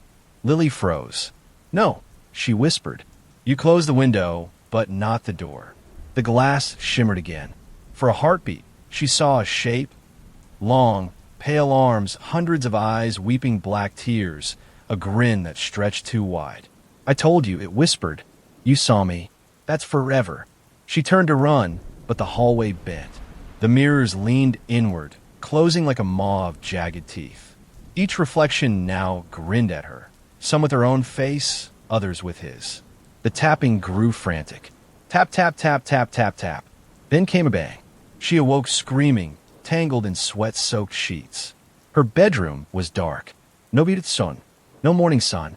The clock on her nightstand read 3:33 a.m. And from the closet, now barricaded and hidden behind furniture, she heard it. Softly. Once. Talp. Her body locked. Breath shallow. A second tap came. Slower. Almost gentle. Then from the other side of the room, her window, came another. Talp. From inside the glass. Her mouth trembled as she pulled the blanket higher. The sound stopped, but the reflection in the window now included something else behind her. Something watching. Lily didn't turn around. Couldn't. Her eyes stayed locked on the window's glass, breath fogging it in small, terrified bursts. Behind her reflection stood a figure, tall, pale, unmoving. She dared to whisper, "You're not real." The figure didn't flinch. It didn't have to. It wasn't her reflection. It wasn't even in the room. It was in the glass. Lily reached down, fingers fumbling until she found her phone. Still dead. No light. No help. The house was silent except for her breathing, and the faint hum behind the window, like wind trapped between two worlds. She couldn't sleep. Not now. Not with it watching. So she moved. Slowly. Her bare feet touched the cold floor as she slipped from the bed. The boards creaked under her weight. She avoided the mirror-covered closet, giving it a wide berth as she crept toward the window. The closer she got, the clearer the figure became.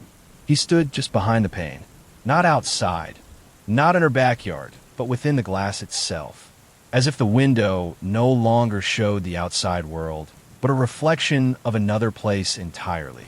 His eyes, dozens of them, rippled across his body, watching her from arms, shoulders, chest. His mouth hung open in a soft, smiling gape. She whispered, "I ended you." His grin widened. "You opened the first pane. The rest opened themselves." Then something new happened. The window fogged from his side, and a handprint appeared, pressed from within, flesh against glass. She stumbled back, tripping over a blanket and crashing onto the floor. The handprint lingered for a moment, then slowly slid down the pane, as if something was leaning into the window, savoring the closeness. She crawled to her door, flung it open, and sprinted to her mother's room. "Mom," she screamed. "Wake up." But the bed was empty, sheets folded, no sign she'd ever been there. Lily turned, heart in her throat. All down the hallway, every window now glowed faintly, and in every single one, someone was watching her. Lily backed against the wall, eyes darting from one glowing window to the next. Each frame along the hallway now shimmered faintly, their glass no longer showing the night beyond, but strange rooms, twisted spaces where others stood. Some stared silently, others smiled. A few wept against the inside of the glass, mouthing words she couldn't hear. They were in bedrooms, basements, kitchens, all places that could have belonged to anyone. She stepped forward, inching down the hallway. Her fingers brushed the nearest sill. Inside that frame, a boy, no older than 8, stood frozen, tears pouring down his cheeks as a tall, shadowy figure loomed behind him. The boy raised a hand, palm against the glass. His lips moved. "Help!" Lily gasped and stepped back. Inside the room, the version of herself staring back was almost perfect. Same hair, same eyes, same frightened posture. But the smile? The other Lily smiled, and then she waved back.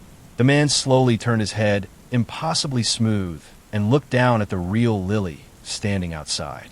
His many eyes blinked one by one in a sick rhythm. "Some doors you close," he said, his voice distant and hollow. "But reflections remember, and I like to be remembered." The false Lily stepped closer to the window. Her smile widened into a manic grin. Her skin twitched like something beneath. It was writhing, struggling to burst free. She reached up and pulled open the window from inside the dream. A gust of icy air blew outward, and suddenly Lily wasn't in the backyard anymore. She was inside the house, standing at the foot of the stairs, looking up toward the window in her room. It was wide open. Curtains fluttered, and the man was gone. But she heard him, somewhere upstairs, walking. Step, step, step. The sound of wet, bare feet on hardwood. She turned and bolted into the kitchen, only to find every surface covered in mirrors. Cabinet doors, fridge face, even the inside of the oven, each reflected slightly wrong. In one, her hair bled down her shoulders like ink. In another, her mouth opened wide in a silent scream while her real lips remained shut. In the third, the man, behind her. She turned just in time to see the kitchen lights flicker and all the mirrors crack simultaneously with a chorus of shrill, overlapping screams. Then silence, and her own voice whispered from nowhere. "The reflection watches even when you don't." She woke with a choking gasp, her face buried in her arms. Morning. Pale gray light seeped around the taped-up window. The silence of the room felt deeper than before. She slowly stood, every muscle aching, and approached the mirror on her dresser. It had fogged, and drawn in the condensation were words. "We switched places last night." Lily staggered back from the mirror, heart thudding so hard it felt like it might burst from her chest. The message was still there, written in long, wet streaks across the foggy surface. "We switched places last night." She reached out to wipe the words away, but her fingertips froze. The surface didn't feel like glass anymore. It was warm, pliable, like skin. She yanked her hand back with a whimper. "Not real," she whispered. "You're not real." But the reflection didn't agree, because the girl in the mirror wasn't doing the same thing. She wasn't backing away. She was smiling. Lily's knees buckled. She scrambled backward across the floor until her spine hit the closet door. Still sealed, still blocked by the bookshelf and dresser. Her mind reeled. Could she have dreamt everything? The mirrors, the eyes, the long, white arms. But the fog on the mirror didn't vanish. The reflection tilted its head and knocked on the inside of the glass. Knock, knock, knock. Lily screamed and turned, tearing out of the room. She ran into the hallway and down the stairs, taking them 2 at a time. Her breath came in panicked gasps as she threw open the front door. Light hit her face, bright, blinding. She stopped. The street was wrong. The trees outside stood still, but not gently. They looked frozen, each leaf unmoving, suspended like an image. The sky was white, not cloudy, blank. Like paper. Her neighbors' houses were outlines, barely there. Cars sat at driveways, but too perfect like stage props. She turned slowly in place. There was no sound, no wind, no birds, no distant traffic. It was a set, an imitation, Lily stepped back into the house and slammed the door shut. Not real, she whispered again. I didn't switch. I didn't. A new sound answered her. Footsteps upstairs, running. Then a giggle, a familiar giggle, her own voice. She backed into the living room as slow, deliberate footsteps creaked down the stairs. Then a figure appeared at the top. Her, or almost her. She was barefoot, clothes too clean, eyes too wide. She wore the same smile Lily had seen in the dream. Hey, the not Lily said softly. You left me in the mirror. That was rude. Lily's mouth went dry. She couldn't speak, could barely breathe. The other her came down the stairs slowly, each step deliberate, graceful, as if she were used to gliding through this house. Her fingers trailed lightly along the banister, and she smiled like it was all some game they used to play together. I watched you for so long, not Lily said. Do you know what that's like? Being behind everything. Never touching, never speaking, just waiting for you to make one little mistake. She reached the bottom step and paused, tilting her head. You finally dreamed with the window open, just like you said you would. Lily shook her head, stumbling backward until her back hit the wall. You're not me. You're just something wearing my face. Not Lily chuckled. Oh, I'm not just wearing it, she said, lifting her hand and pressing it over her own heart. I am you. The you that watched when you shouldn't have. The one that smiled back. She took a step forward, and the lights in the house flickered. I've been with you since the first night, he tapped. Not Lily whispered. Every mirror, every window, every flicker of doubt, he fed me, grew me, until I had weight, until I could move. Lily wanted to run, but her body refused to obey. Her limbs were heavy, like they belonged to someone else. Not Lily's smile widened. I'm just here to trade back. Fair is fair. She reached into her pocket and pulled out something small, a shard of glass, slick with dark red. Lily's vision blurred, her legs giving out beneath her. She remembered that night, the first night she saw him, the night she touched the mirror afterward. When she cut her finger, a drop of blood had stained the surface. A binding. The shard in not Lily's hand was from that mirror. Blood remembers, she said sweetly. And so do I. She crouched down in front of Lily, cocking her head. You look tired. I can take it from here. I know your voice, your thoughts. I even cry like you. She reached out and brushed Lily's hair behind her ear. Go to sleep now. The other side is so quiet, so dark. You'll fit right in. Lily's head swam, her vision tunneling to a narrow blur of light and sound. The warmth of not Lily's touch turned cold the moment her fingers left her hair, and everything inside her screamed to move, to fight, to resist, but her body had gone slack. She couldn't run, couldn't scream. Only watch. You'll see him better from there. Not Lily whispered, stroking her cheek. The man likes company, and you're very good company. With a sudden, unnatural strength, she dragged Lily across the floor. Her limbs flopped uselessly. Her mouth opened, but no sound came. She tried to blink, but even her eyelids responded slowly, like she was underwater. They passed the living room mirror, and in its cloudy surface, Lily saw herself, fading, color draining, edges softening. Not Lily, by contrast, gleamed, her skin radiant, her smile alive with joy, a joy that wasn't human. She pulled Lily to the full-length mirror by the hall. I'm sorry it has to hurt, she said gently, but breaking it always hurts. Not Lily raised the glass shard and pressed it against the surface of the mirror. A thin crack appeared, then webbed outward in a pattern that glowed faintly, like lightning frozen in glass. From the other side, darkness rippled. It wasn't just black, it moved. As the mirror cracked, the dark behind it began to pull. Not with sound or wind, but force. Like gravity, Lily felt herself being lifted, weightless now. Her feet left the ground, toes brushing the tile, as she was being drawn into the mirror. No, she tried to whisper, please no, but her voice didn't work here. It had never belonged to her. Not Lily stood beside the frame, watching lovingly. Her reflection didn't match her. It was Lily in the glass, struggling as the surface began to fold inward around her. Like molasses, it wrapped around her face, her arms, drawing her into the mirror like quicksand. Behind the mirror, shadows, and a pair of hands. Thin, white, jointless. They reached from the darkness and welcomed her.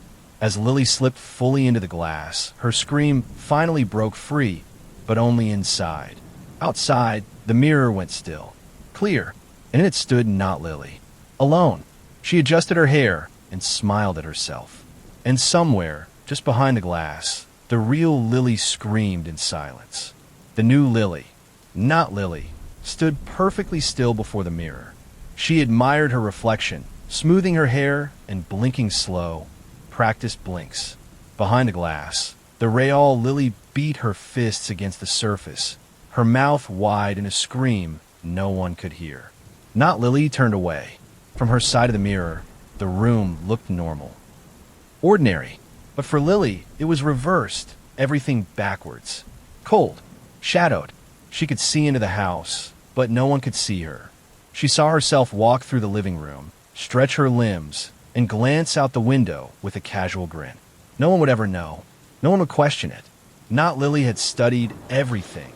Every habit, every word, every memory. She had been Lily in the glass. Now she was Lily outside. The real Lily turned and looked around the reflection space. There was no floor, just a shimmering black void beneath her. Other shapes moved in the distance. Pale, drifting. She heard whispers, some from her own voice, others from strangers. Don't look at him. I only blinked once. He lives in the window, but breathes in mirrors. One shape drifted closer. A man or the shape of one, bent backward, face stitched shut, limbs impossibly long. He passed her without seeing, muttering something in a voice like cracking glass. Don't wave. Don't wave. Don't wave. Then silence again. Lily curled inward, trying not to cry. But the mirror had no time, no warmth, no sleep. Only her reflection outside, living her life, while she decayed in silence. Outside, not Lily walked upstairs, examining her new body in every mirror she passed. She didn't flinch now. She smiled. As she entered the bedroom, she sat down on the bed and pulled out Lily's journal. She flipped through it, humming quietly. Then she wrote on a blank page, I made the switch. She's gone. He's proud of me. She closed the book. Then she turned her eyes to the dresser mirror and winked. Behind the glass, Lily backed away, trembling. The other shapes were drawing closer now. And somewhere, deeper in the black, the man was waiting. She could feel his eyes on her. Time didn't pass in the mirror. There were no clocks, no sun, no changing of light. Only Lily and the endless dark and the cold whisper of air that wasn't quite wind. The shapes moved sometimes just at the edge of her vision. Some moaned softly, some didn't speak at all, and some grinned. Lily sat curled beneath the floating impression of her bedroom, watching not Lily live her life through the warped window of reality. She saw her eat, laugh. She even waved to the neighbors. They waved back. No one could tell. No one saw the cracks in her smile. But Lily did. And now, she wasn't alone anymore. Because he had come. She didn't see him at first. She felt him. The mirror grew cold. Her skin crawled. Her heartbeat skipped, as if her body remembered what fear was supposed to feel like, even in this place. Then the voice came. It was behind her, then in front, then inside her. She is better than you. She turned slowly. The man was standing upside down on what passed for a ceiling, if there were such things here. His head hung limply toward her, long black tongue dragging against the void. She watches. You blink. His face, it was her father's now, then her mother's, then her own, then nothing. Just skin, no features, no eyes, except the ones in the air around him, blinking, shifting, watching her. Lily tried to scream, but her throat wouldn't obey. She clutched at her chest, at her face, trying to hold herself together. This is your reward. To know. The man drifted toward her, and the shapes fled in his wake. He reached out one long, white finger and touched her forehead. Images exploded in her skull. Not Lily smiling at the neighbor's child. Not Lily holding a knife behind her back. Not Lily opening the window again, letting someone else in. Someone new. And worst of all, Lily saw her mother driving up the street, coming home early, coming into the house, and not Lily waiting at the top of the stairs, smiling. The man leaned close and whispered into Lily's ear. If you scream loud enough, she might hear. Then he was gone, but his words stayed, and Lily, trembling, pressed her hands against the inside of the mirror and screamed. Lily's scream rang through the void. Not in sound, but in force. Her voice didn't echo, it cracked. The mirror world trembled, like glass struck by a hammer from within. Fractures splintered out from where her hands pressed the cold, shifting surface. The shadows reeled, the watching shapes. Half people, lost souls, scattered and whimpered. And then, for the briefest moment, she felt it. A shift, not in the mirror, but outside. She saw her mother standing at the bottom of the stairs in the real world. A grocery bag in each hand, her purse slipping off her shoulder. She had a smile on her face. "Lily," she called, looking up. "I saw the door open. Did you?" Then she paused. On the top of the stairs, not Lily stood perfectly still, looking down at her. Lily screamed again, louder, with everything she had. And this time, her mother stopped smiling. In the real world, her face tightened. She glanced behind her, then back up at the figure in her daughter's skin. What are you wearing?" she asked, brow furrowing. Not Lily took a slow step down the stairs. Her head tilted. The smile didn't move. Lily's mother backed up slightly, bags rustling. "Lily, are you okay?" The air behind the mirror crackled. The shapes began to stir again, drawn to Lily's raw energy, her defiance. And somewhere in the dark, the man growled low. "You don't get to leave." But Lily didn't stop. She pressed her palms flat against the glass and screamed again, willing every ounce of memory, identity, truth into that sound. "Mom!" she shrieked, but only inside. And yet, the mirror quivered. Outside, her mother blinked hard and took another step back. "Lily!" Her voice shook. Then she dropped the bags. Glass shattered inside one of them. Who are you?" she whispered. Not Lily stopped walking. Something in her expression twitched. The smile faltered. And for the first time, the fake Lily seemed unsure. She opened her mouth to speak, but behind her, one of the hallway mirrors cracked. Just a little, but enough. Her mother gasped. Her eyes shifted to the mirror behind Not Lily, and she saw it. A handprint, pressed against the inside. Real, desperate. Lily, Not Lily turned slowly to look behind her, and her smile disappeared. For the first time, Not Lily faltered. She stared at the mirror behind her, the glass trembling with an oily shimmer. The handprint, Lily's hand, pressed there again, dragging downward like a trapped ghost reaching out of frozen water.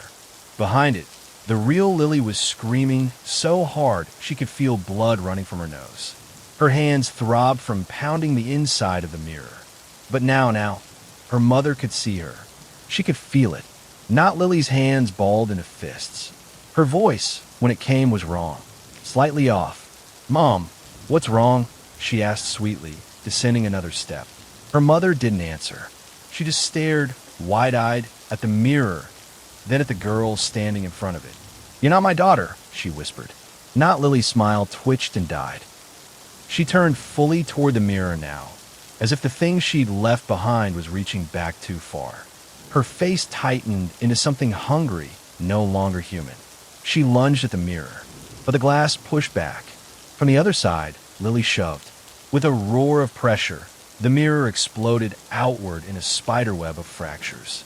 Shards floated in the air, suspended like frozen raindrops. One of them hovered between Not Lily and the real Lily, each reflected within it, flickering back and forth. The house groaned. The wind outside howled. Lily's mother stumbled back, catching herself against the doorway. Then the lights blew out. For 1 second, the only light came from the mirrors, now glowing faintly from within, like they were burning with moonlight. Not Lily screamed. Her form began to stutter, like an image in a glitching video. Her legs disappeared and reappeared in rapid pulses. Her face shifted. First Lily's, then no one's, then 1,000 faces all stacked and swirling. "No," she hissed. "You gave me this." She threw herself at the mirror, trying to claw Lily's reflection out. But Lily had found her strength.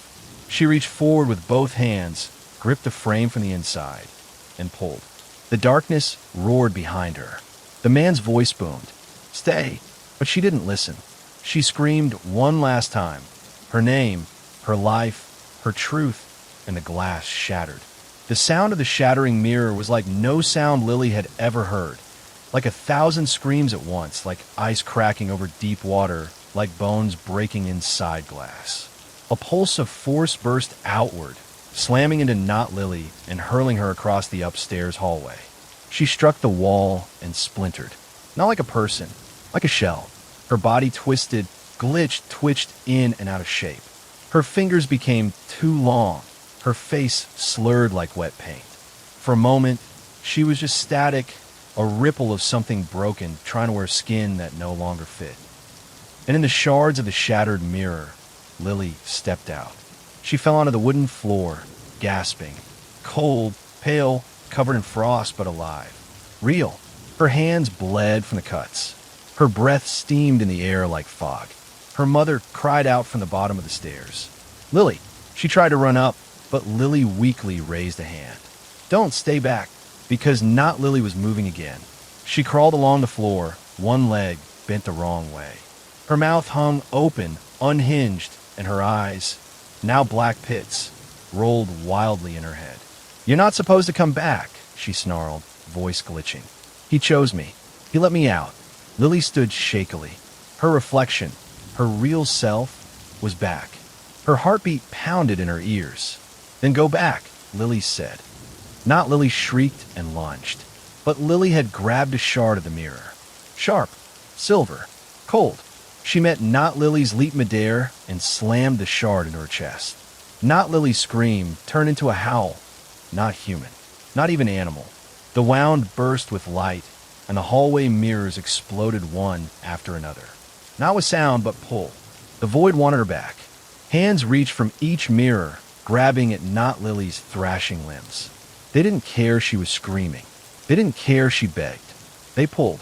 And the last thing Lily saw before the mirror closed for good was the man behind her, placing one long hand gently on her head, smiling. Then they were gone.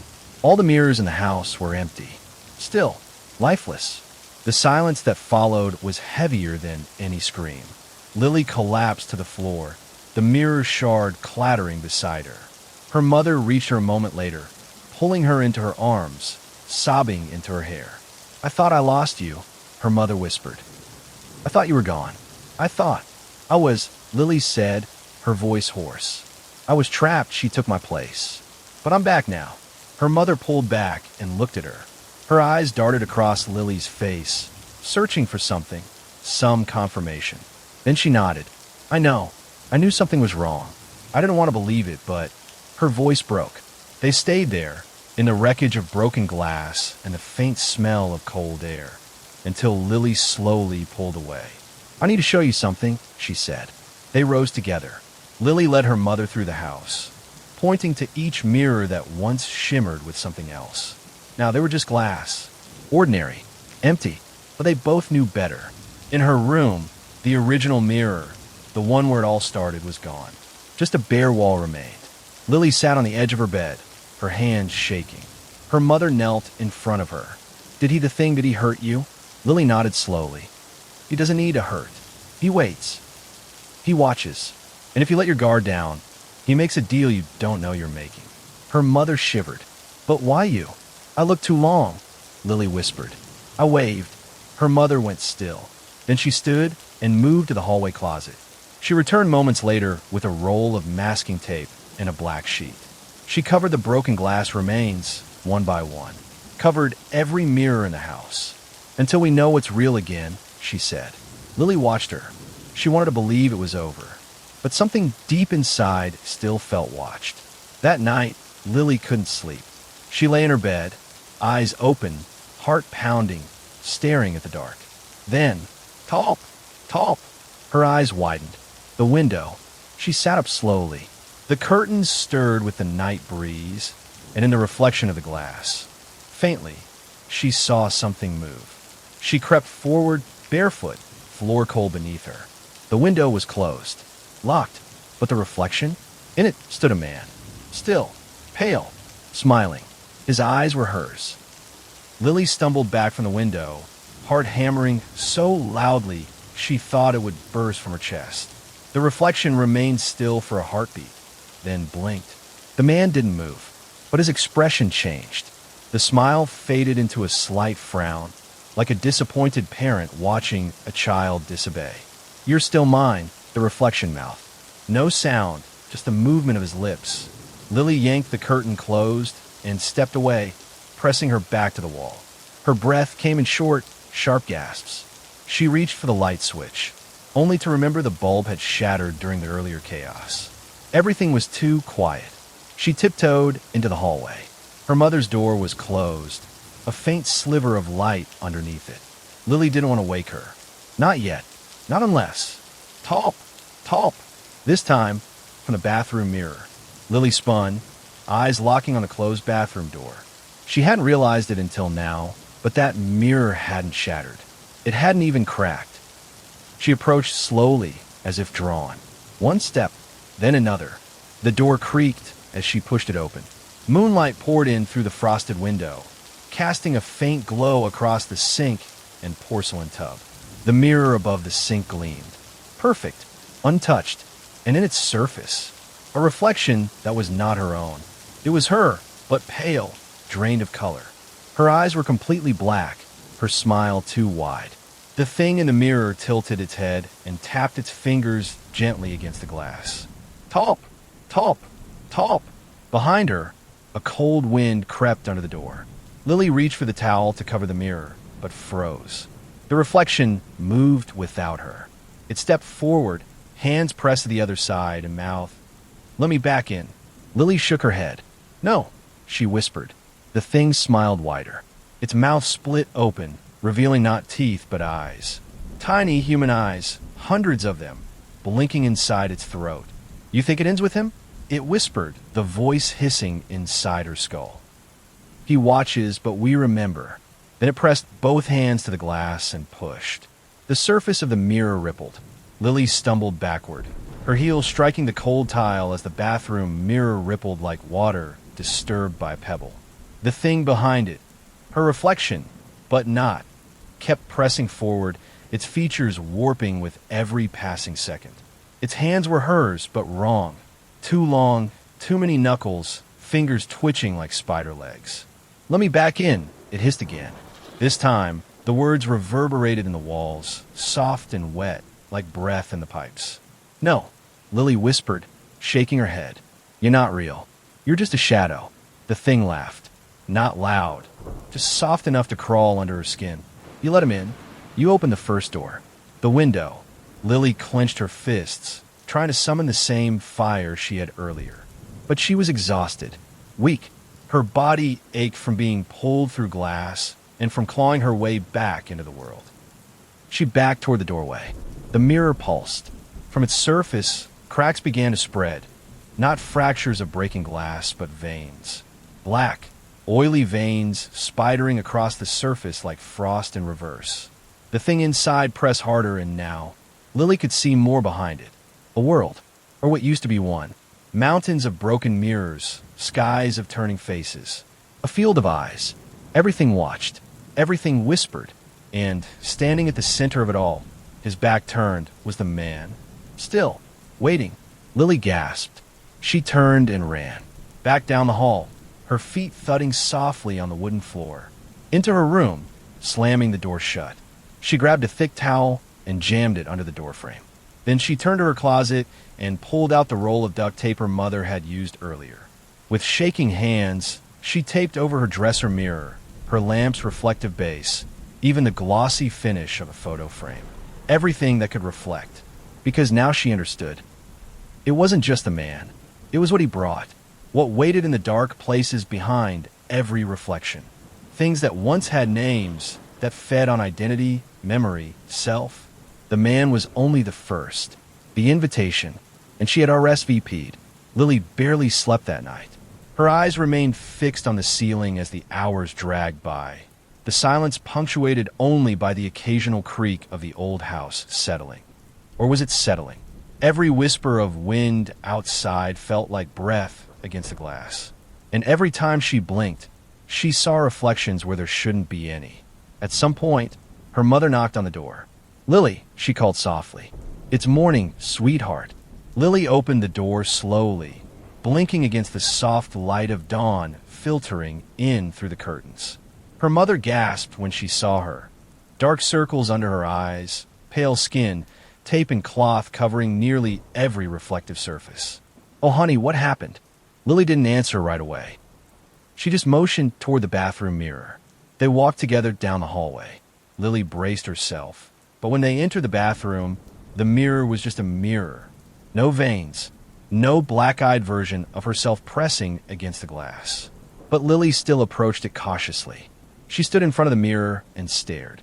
Her reflection looked back. Normal, but her mother saw her hesitation. "You still see him," she said. Lily nodded.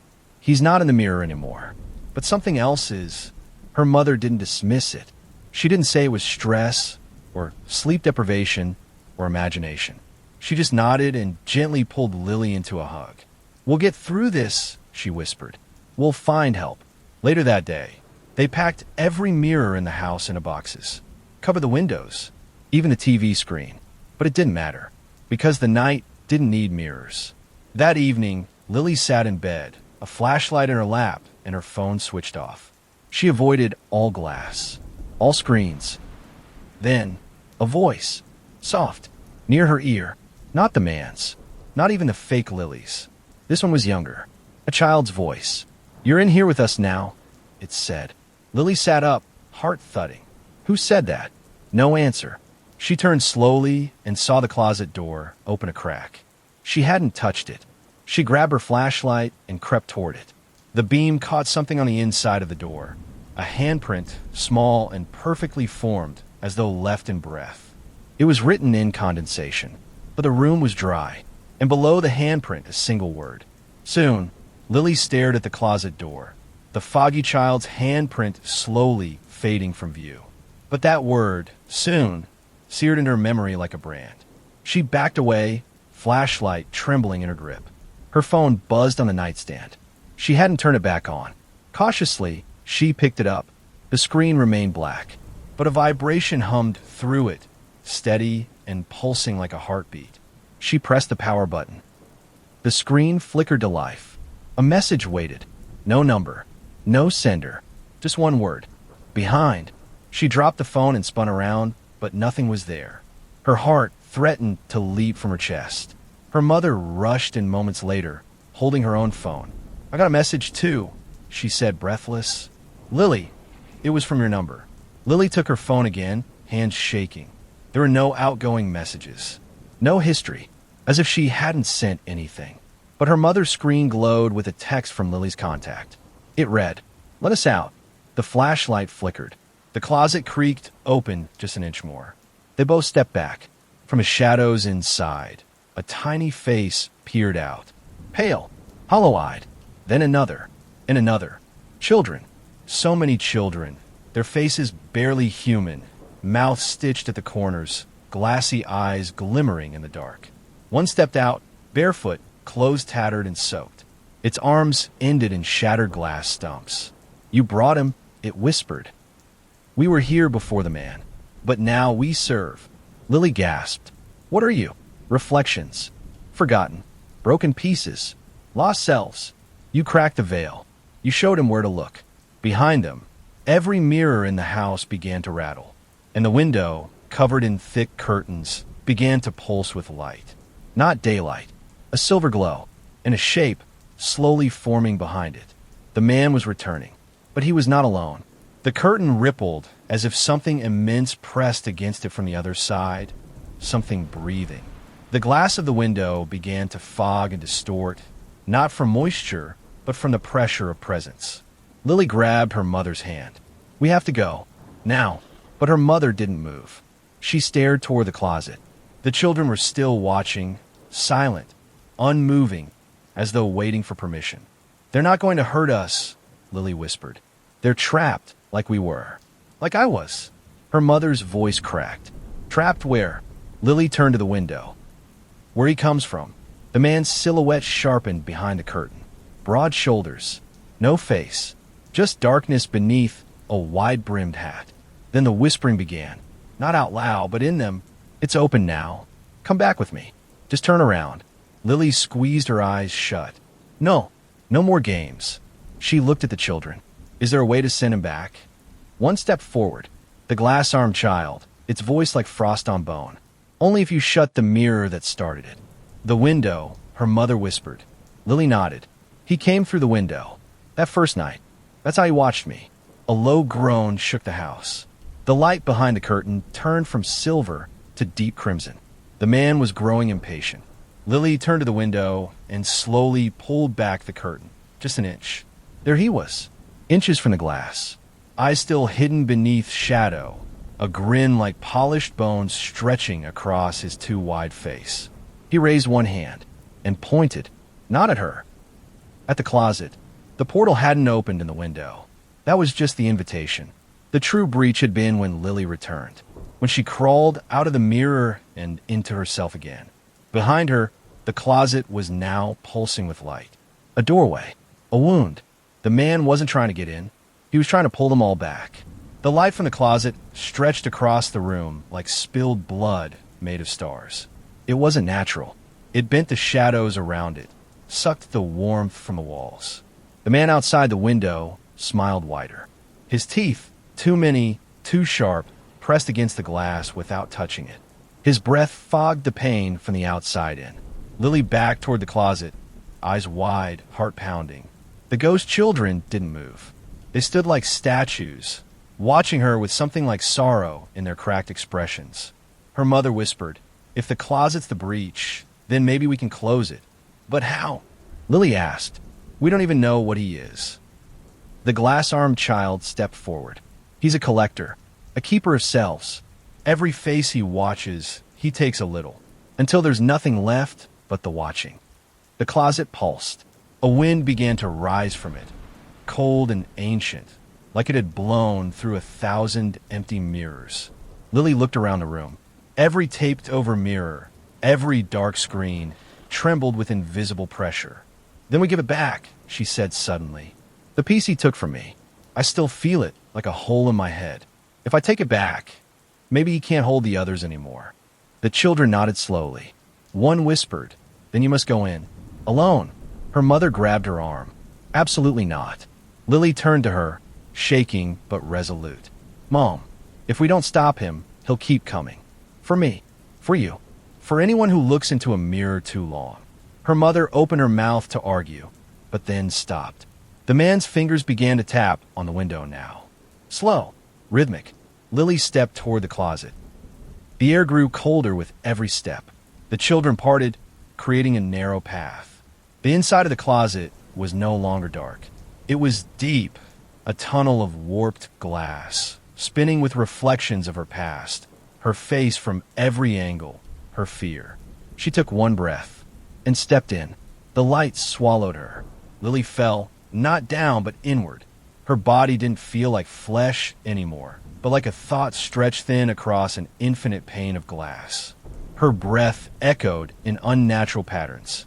Every step she took landed on solid ground, yet her feet left no imprint, as if she were walking across memory. Reflections floated around her in jagged shards, fragments of her face, her life, scenes of her brushing her teeth, laughing with her mother, standing frozen at the window the first night she saw him. And in every single one, just over her shoulder, there he was, the man, watching, lurking in the mirror world, invisible to everyone but himself. "Lily." The voice came from all directions, silky and low, like water sliding over ice. "I never took from you. You gave it." She ignored it, pushing forward. Her image shifted with every step. She saw herself grow older, then younger, then vanish completely. A figure appeared ahead, a mirror version of herself, pale and trembling. The same one that had watched her from the bathroom mirror. "You can't leave until you're whole," it said. "You left me behind." Lily stepped closer, then come back. The reflection tilted its head. "Only if you're strong enough to take me." Suddenly, pain exploded behind Lily's eyes. Her reflection lunged, not physically, but psychically. Memories, emotions, dreams, everything that made her Lily, flashed and twisted in a kaleidoscope of broken identity. But Lily stood her ground. She clenched her fists. "You are me," she growled. "I'm not afraid of you anymore." Her reflection froze, then smiled, and stepped forward. Into her, the pain stopped. Lily gasped and dropped to her knees. Her heart beat once, twice, then silence. The tunnel around her began to collapse, glass folding into itself like a curtain being drawn. The light faded, and she fell, this time upward. Lily gasped as her body landed on the floor of her bedroom. The real world. Her mother's arms wrapped around her instantly, pulling her in tight. "You were gone," she whispered, eyes wet with fear. "You weren't breathing, Lily, I thought you." Lily coughed, tasting glass on her tongue. But she stood. The closet door was wide open. Nothing inside now but clothing and shadows. The children were gone. The window remained. And he was still there. The man hadn't left. His face, still barely visible beneath the hat, now contorted into something angry. Not rage. Something worse. Disappointment. "I have myself back," Lily said quietly, stepping toward the glass. "You can't feed on me anymore." The man didn't move. Behind him, the world wasn't right. His realm shimmered like cracked porcelain, bleeding static. She saw dozens, hundreds of faces in the space behind him, all watching, all trapped. "Let them go," she said. "You don't get to keep them." A single tap from his long, gray finger. Crack. The glass began to splinter outward from the center. Lily grabbed the nearest object, a picture frame, and hurled it at the window. The impact shattered the entire pane in a burst of violent white light. Wind sucked inward as if the house itself were being pulled through a vacuum. Her mother screamed and grabbed a doorframe as books and furniture flew past. Lily stood her ground.